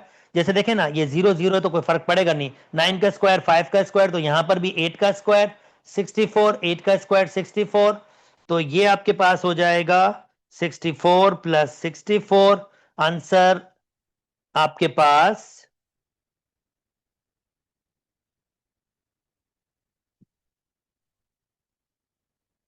132 हो जाएगा, 120, 128 हो जाएगा, जो ऑफ कोर्स ग्रेटर देन है 10 के। तो इस भाई साहब को, इस वाली बहन को भी आपको सर्विस प्रोवाइड नहीं हो सकेगी, क्योंकि 10 की रेंज में है, 10 मीटर की रेंज में इसको भी प्रोवाइड नहीं होगी। ओके, अब इसका देख लेते हैं हम। ये हमारे पास है सोहेल, और ये सोहेल है, सोहेल साहब का देख लेते हैं, एस एच कह देता हूं उनको मैं। इनका डिस्टेंस निकाल लेते हैं, सोहेल साहब का। तो ये भी वही होगा, 8 का स्क्वायर 8 का स्क्वायर 64 प्लस 64, ये भी 128 है, जो आपके पास ग्रेटर देन 10 है। इनको भी नहीं मिलेगी। अब यही बच जाती हैं, और देख लें ये बिल्कुल हो रहा है, ओ से एस। ये आपके पास सना है, 7 का square 49, 36, 15, 85 which is less then 10। इसका मतलब सिर्फ सना को ही मिलेगा, बाकी किसी को भी नहीं मिलेगा। सना सिर्फ रेंज में है, बाकी कोई भी रेंज में नहीं है, और करेक्ट आंसर आपके पास ये होगा। ओके, यानी मोहतरमा सना रेंज में होंगी, बाकी सब रेंज से बाहर होंगे। यस, ये इस तरह का क्वेश्चन है आपके पास। सना खाली रेंज के अंदर होंगी, बाकी सब रेंज के बाहर होंगे। ओके, मजे का क्वेश्चन था, जल्दी कर सकते थे, पर मैं चाहता था कि जरा कॉन्सेप्ट पूरे तरीके से समझ आए आपको। सो ओके, उम्मीद करता हूं दोस्तों चीजें समझ आ रही होंगी, और मुश्किल बिल्कुल भी नहीं लग रहा होगा। In the giving parallelogram the length of latus rectum, अब लेटस रेक्टम क्या होता है, ये होती है length. This is your latus rectum. अगर ये लेटेस्ट रेक्टम है, तो अगर आप नोटिस करें, मुझे लग रहा है कि इसको तो ऐसे भी कैलकुलेट किया जा सकता है, if I am not wrong. तो ये 1 और 1 2 होनी चाहिए, तो ये 2 यूनिट होनी चाहिए। आप देख सकते हैं लेटेस्ट रेक्टम बिल्कुल इसके आपके पास है, तो ये 1 और 1 2 आपके पास होनी चाहिए। अच्छा, अगर आप इसको गैस ना कर पाए, तो आई थिंक आपको और डिफिकल्टी, क्योंकि इसने कोई ग्राफ भी नहीं दिया हुआ। बेस्ट ये कि यही तरीके से आप इसको फॉलो अप करें। ओके, पैराबोला अगेन दिया हुआ है, इक्वेशन ऑफ पैराबोला फाइंड करना है। So this is not a difficult task. कहता है द इक्वेशन ऑफ पैराबोला, पहली बात ये आपके पास यू शेप है, तो x minus h whole square और पॉजिटिव साइड पर अप साइड है 4a y माइनस के। अच्छा जी, ये पॉइंट जो होता है ये इसका h और k होता है, तो इस वक्त h की वैल्यू -4 और k की वैल्यू 1 है, तो मैं वैल्यूज पुट कर रहा हूं, तो ये +4 हो जाएगा 4a y -1। कंपेयर करें कौन सा वाला, 4x, सॉरी माजरत, पहले x लिखा जाता है 1 -4 चेंज किया जाएगा भाई, तो ये हो जाएगा आपके पास x-1 और y+4। ठीक है, x-1 y+4 ये पॉसिबल है, ये पॉसिबल नहीं है, x+1 ये भी पॉसिबल नहीं है, ये भी पॉसिबल नहीं है, तो ए ही आपका आंसर है। 4a की वैल्यू भी निकाली जा सकती है पर फायदा नहीं है, हमने वैसे ही गेस कर लिया, बाकी पॉसिबल हो ही नहीं सकते। ओके, बल्कि निकाल लें क्योंकि अगले वाले क्वेश्चन में आपको काम आ ही जाएगी। तो चलो वो पॉइंट्स भी हम निकाल सकते हैं, कोई इतना हार्ड एंड फास्ट रूल नहीं है। अगर आप इसको इसके पॉइंट्स देखें तो मैं कोई भी एक पॉइंट ये 3,0 पुट करके इसमें ए की वैल्यू फाइंड कर सकता हूं। और भी तरीके हैं, ऐसा नहीं कि और तरीके नहीं है इसके फाइंड करने के, पर सबसे आसान तरीका आपके पास यही है 3,0। तो एक्स की जगह 3 और y की जगह 0, तो ये 2 का 4 हो जाएगा 4a 4, तो इसका मतलब a की वैल्यू 1/4 है। तो नेक्स्ट में वैसे भी फोकस की बात कर रहा है, फोकस यहां पर होगा, और फोकस पॉइंट इस कंडीशन में कैसे होगा, क्योंकि इसमें इसके 1 पॉइंट तो होगा होगा, क्योंकि ये ऐसे लाइन में इसके में आपके पास y की वैल्यू x की वैल्यू तो बन रहेगी, फोकस यहां पर होगा तो x की वैल्यू तो बन रहेगी। अब y की वैल्यू कैसे निकाली जाती है फोकस की, क्योंकि ये आपके पास इस साइड पर है, तो आप इसमें ऐड करते हो k, यानी जो इसका फोकस का पॉइंट होता है ए प्लस के, और के की वैल्यू आपके पास ऑलरेडी आप पीछे निकाल चुके हो, के की वैल्यू थी -4। ओके, अगर आपको ये पॉइंट फाइंड करना है, बिल्कुल ये नीचे साइड पर, ये ऊपर साइड पर होगा, तो मुझे जस्ट ए प्लस के फाइंड करना है। ए की वैल्यू 1/4 में निकाल चुका हूं, और के की वैल्यू गालिबन -4 थी, तो ये हो जाएगा 16 1 माइनस, अरे ये तो फोकस दिया हुआ था, फाइंड क्या करना था, चलो डायरेक्टर्स भी निकाल देते हैं, मैं निकाल ही रहा हूं, देखें ये निकल गया 16, तो ये माइनस के 15/4, फोकस इसने दिया हुआ था।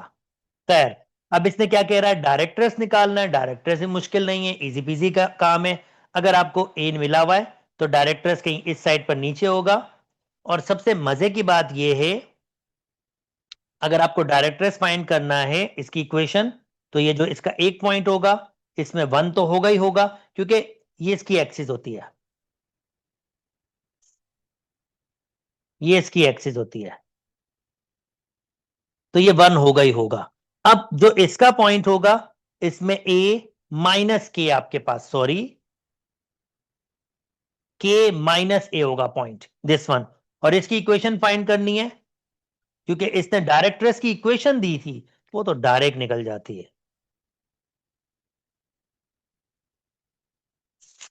सो आपको डायरेक्टर्स की इक्वेशन फाइंड करनी है, y इज इक्वल टू आपको ये पॉइंट फाइंड करना है, तो k माइनस ए, के की वैल्यू है -4, a की वैल्यू है 1/4, तो जनाब ये हो जाएगा आपके पास -16 -1 -17/4, यानी ये पॉइंट होगा 1 -17/4, और इसकी इक्वेशन होगी y इज इक्वल टू -17/4, क्योंकि y के पॉइंट आपके पास लिया जाता है, तो y इज इक्वल टू -17/4, ये डी आपका करेक्ट ऑप्शन है। Okay, next, the ellipse represent by the equation this one, then the centre. जनाब सेंटर फाइंड करने के लिए आपको इसको परफेक्ट स्क्वायर की फॉर्म में बनाना पड़ता है, which is not a difficult task. So x² 4, and next आपके पास कोई और x की वैल्यू नहीं है, बिंगो। दूसरा y² -4y, इसको मैं बंद कर सकता हूं, y-2 होल स्क्वायर, बिंगो। और ये इक्वल टू 1 है, तो अगर मैं इसको नोटिस करूं इसके नीचे कुछ नहीं तो 1 है, और इसको मैं और मॉडिफाई कर देता हूं, x minus 0 whole square upon 4 y minus 2 whole square upon 1 is equal to 1, तो इसका सेंटर पॉइंट होगा 0,2।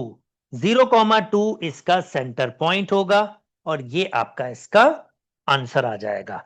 ये h और k आपका सेंटर पॉइंट होता है, ये ऐसे होता है x minus h whole square plus y minus k whole square is equal to 1, और नीचे a स्क्वायर होता है और b स्क्वायर होता है, और अगर मैं देखूं तो यहां पर 4 है और यहां पर 1, तो ऑफ कोर्स ये इसी शक्ल में आपके पास होगा। ओके, नेक्स्ट मूव कर जाता हूं। एक और प्रॉब्लम बनाया इन्होंने, कहता है the garden has the electrical walking track around it. ठीक है, ये आपके पास एक इलिप्स की शक्ल है। On the walking track the maximum distance is 20 meter, assuming that the minimum distance between the person sitting at the center and the person standing at the walking track, ये यहां पर ये मिनिमम की बात कर, क्योंकि मैक्सिमम तो ये होगा, ये मैक्सिमम होगा, और ये मैक्सिमम 20 दिया हुआ है, और ये मिनिमम होगा।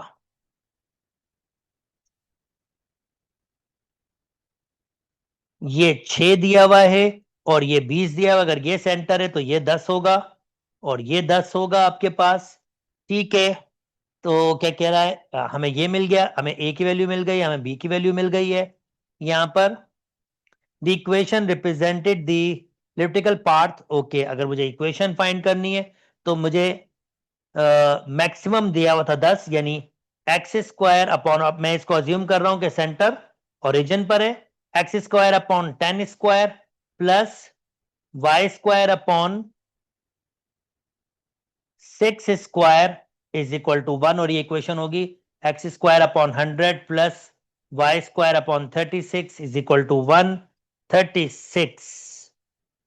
ओके, देखते हैं कौन सा है, x square upon 100 plus y square upon 36, C आपका करेक्ट ऑप्शन होगा। उम्मीद करता हूं दोस्तों आपको बात समझ आ गई होगी। ओके, हाइपरबोला में आ गया हूं और मुझे आइसोमटॉप्स फाइंड करने। हाइपरबोला में आइसोमटॉप्स बराबर होते हैं प्लस माइनस बी अपॉन ए एक्स। तो इस वक्त हमारे पास ए की वैल्यू है 16, ए स्क्वायर 16 है, और बी स्क्वायर आपके पास 25 है, जो भी एक्स से पहले होगा वो ए और ये बी। तो अगर ए स्क्वायर 16 है तो 4, बी स्क्वायर 25 है तो 5, तो ये हो जाएगा प्लस माइनस 5 अपॉन 4x। ये equation plus minus 5 upon 4x, D आपका करेक्ट ऑप्शन है। 42 पे पहुंच चुका हूं। Okay, the slope of a tangent of hyperbola at a point xy is m. The equation of a line which is perpendicular to the tangent line. अब ये बोल क्या रहा है, पहले तो ये समझा देता हूं।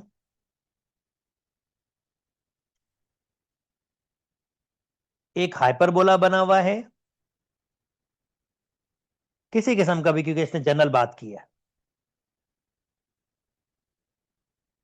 अब उस पे एक टेंजेंट लाइन है, ये टेंजेंट लाइन है, और इस टेंजेंट लाइन पे एक परपेंडिकुलर लाइन है जिसको हम नॉर्म लाइन कहते हैं। अब इस टेंजेंट लाइन का अगर स्लोप आपके पास m हो, तो इसका जो इसके परपेंडिकुलर होता है ऑफ कोर्स, तो इसका स्लोप होगा नेगेटिव रेसिप्रोकल, यानी इसका उल्टा 1 अपॉन एम हो जाएगा, माइनस 1 अपॉन एम हो जाएगा। और ये पॉइंट दिया हुआ है, पॉइंट क्या दिया हुआ है, ये एक्स कॉमा वाई दिया हुआ है, पॉइंट जिसपे टेंजेंट बना है। तो कह रहा है the equation of a line which is perpendicular, यानी इस लाइन की इक्वेशन, फॉर्मूला वही है, y minus y1 is equal to m, x minus x1, y minus y1 y की वैल्यू है, m की value minus 1 upon m, x minus x1 x है आपके पास, फर्दर सिंप्लीफाई कर लेता हूं उसको, m y minus Y one, x और y, then the equation of a line which is perpendicular to the line at x और y नहीं देना चाहिए था, कोई डिफरेंट पॉइंट देता x1 y1, ये x1 y1 वो तो जनरल इक्वेशन में होता है x y y1, तो उन पॉइंट्स को मैं क्या नाम दूंगा? अच्छा, मैं ये देख सकता हूं उसके अंदर कि अगर इसका स्लोप m है तो मुझे वो देखना होगा किस इक्वेशन का स्लोप -1/m है। तो इसका स्लोप तो m है, इसका स्लोप भी m है। अगर इसका स्लोप निकालूंगा, इस वाले का स्लोप, तो ये x plus x minus c is equal to, बल्कि x को वहां शिफ्ट करूंगा, m y is equal to minus x plus c, m नीचे आ जाएगा तो y इज इक्वल टू -1/mx प्लस सी। ये आंसर हो सकता है, ये आंसर नहीं हो सकता, ये उधर जाएगा और पॉजिटिव हो जाएगा, तो ये आंसर नहीं। अब आंसर ये हो सकता है। बहरहाल इसको पॉइंट चेंज करना चाहिए था x1 y1, ताकि जनरल इक्वेशन के साथ अपनी तो खत्म हो जाएगा ना, फिर आप वो फॉर्मेशन बनेगी नहीं। बहरहाल मैंने इसके जरिए निकाल लिया कि किसका स्लोप -1/m होगा, मैंने वहां से निकाल लिया है। उम्मीद करता हूं दोस्तों आपको बात समझ आ गई होगी और डिफिकल्टी बिल्कुल भी नहीं हुई होगी। चलें खैर, नेक्स्ट आपके पास कहता है the transversal axis of hyperbola is along x-axis with the center this one, the distance between is foci। अब बेसिकली वो ये बोल रहा है, ये ट्रांसवर्सल एक्सिस बना लिया मैंने,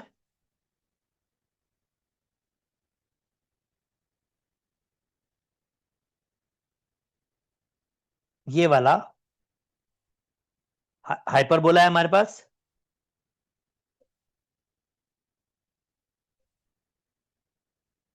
ओके, ये वाला हाइपरबोला है हमारे पास,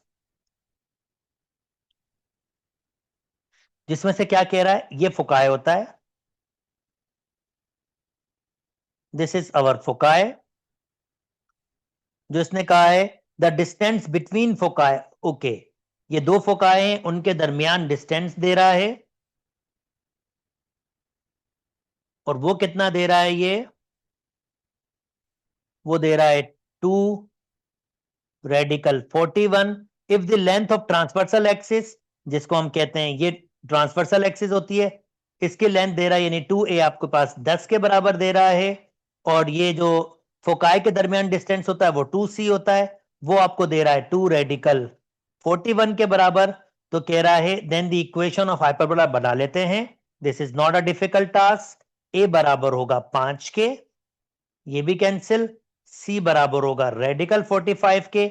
अब इसमें सी स्क्वायर बराबर होता है a square plus B square, क्योंकि बी स्क्वायर की वैल्यू चाहिए, तो ये होगा 41 होल स्क्वायर, ए स्क्वायर 5 का 25 हो जाएगा, तो जनाब ये cancel, 41 minus 25 is equal to b square, और 41 से 25 निकालें, बस बी स्क्वायर की वैल्यू बना लें, वैसे भी तो इसी की फॉर्मेशन है, ओके।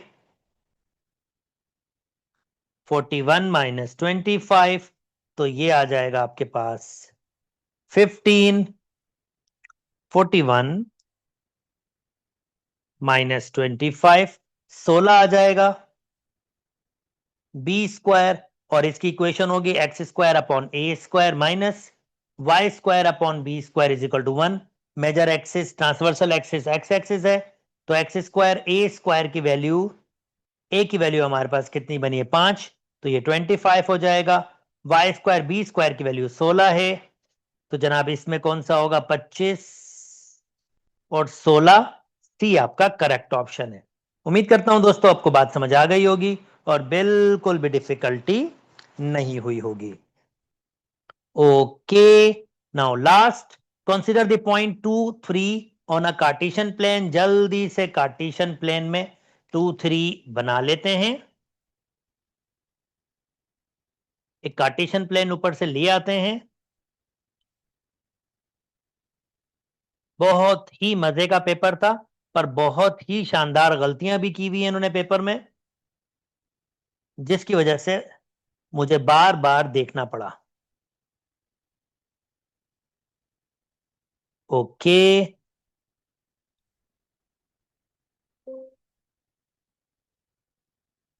चलें जी।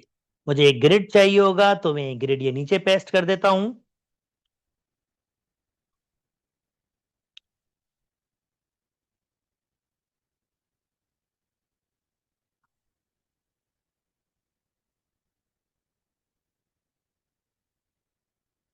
ओके, नीचे एक ग्रिड पेस्ट हुआ हुआ है।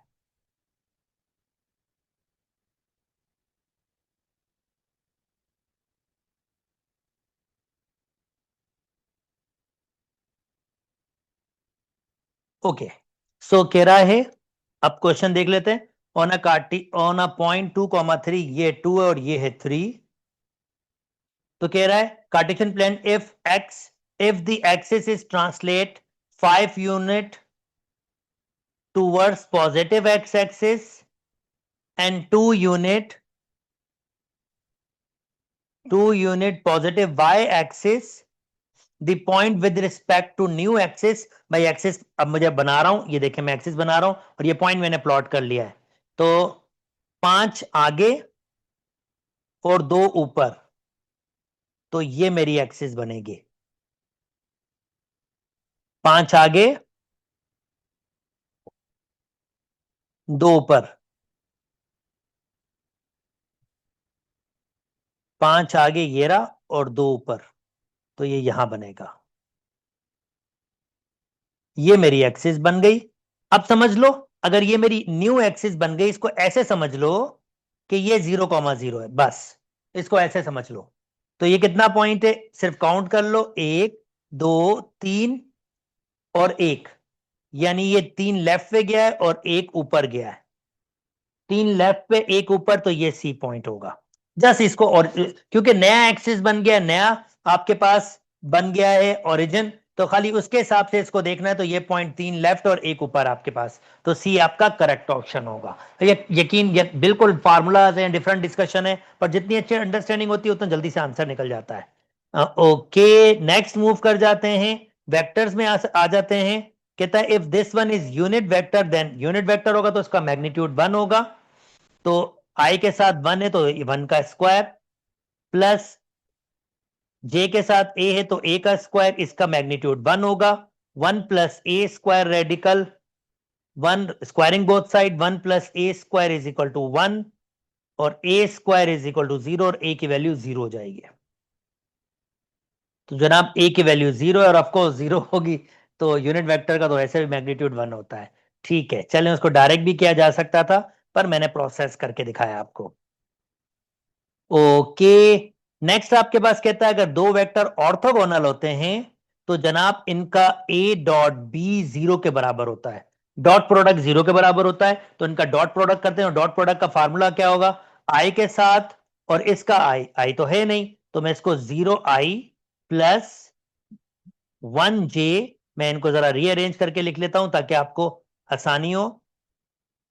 तो u वेक्टर के साथ है 1i minus 1j plus 2k।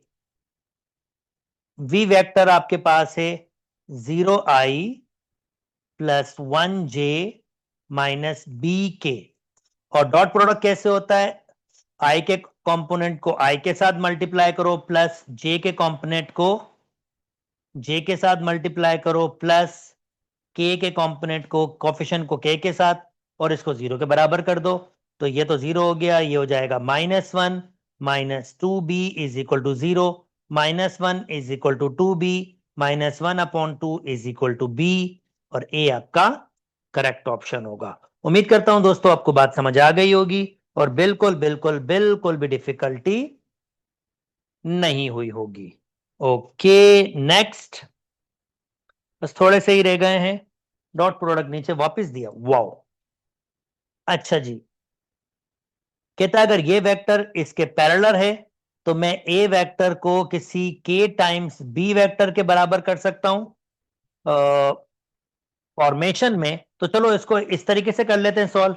इसकी ट्रांसलेशन वेक्टर लिख देता हूं, ये है आपके पास 2 - 1 किसी k times r two parallel vector, then the value of x की वैल्यू फाइंड करनी है किसी k टाइम ये x -3 के बराबर हो, और k की वैल्यू यहां पर आपके पास है, मतलब x की वैल्यू आपके पास यहां पर है। अगर आप इसमें देखें x की वैल्यू, कि ये एक्चुअली सादी सी बात है, x की वैल्यू कुछ ऐसी होनी चाहिए कि अगर मैं कुछ कॉमन लूं तो ये वाला वापस आ जाए। तो फॉर एग्जाम्पल अगर x की जगह 2 लूंगा, मैं इसको यहां से बताता हूं, अगर x की जगह 2 लूंगा 2i - 3j, कुछ भी कॉमन नहीं है, ये इसके कभी भी टाइम्स में लिखा जा ही नहीं सकता, पॉसिबल ही नहीं है कि 2, -1 कोई इसके k टाइम्स 2, -3 कुछ कॉमन ही नहीं है ना। तो ये 2 मुझे ऊपर चाहिए और नीचे -1 यहां पर, तो यहां पर कोई ऐसा नंबर हो जो कॉमन हो, और अगर वो मैं देख पा रहा हूं तो मुझे लग रहा है 6 हो सकता है पॉसिबल।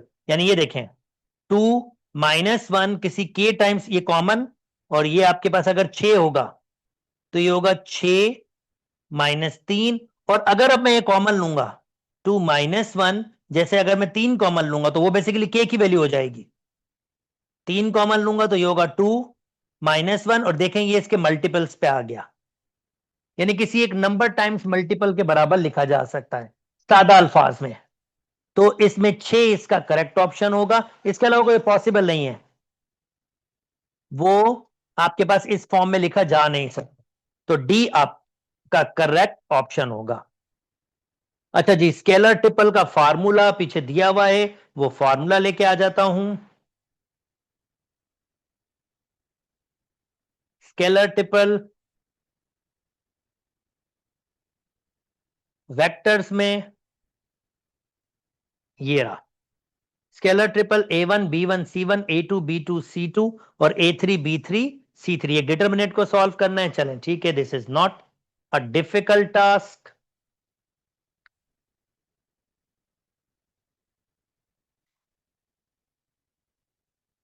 बस मुझे इसको मॉडिफाई करके लिखना पड़ेगा, ये देखें, तो मैं इसको लिखूंगा A dot B dot C,